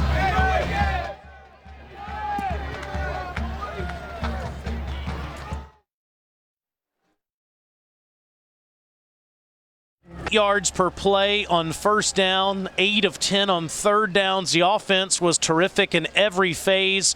Alyssa Lang is on the field with head coach Kirby Smart. Coach, how would you evaluate the way your young quarterback played now 2 weeks in a row? He did a really good job tonight. You know, it was a really different type game. Didn't ask him to do a lot, and he did what we asked him to do.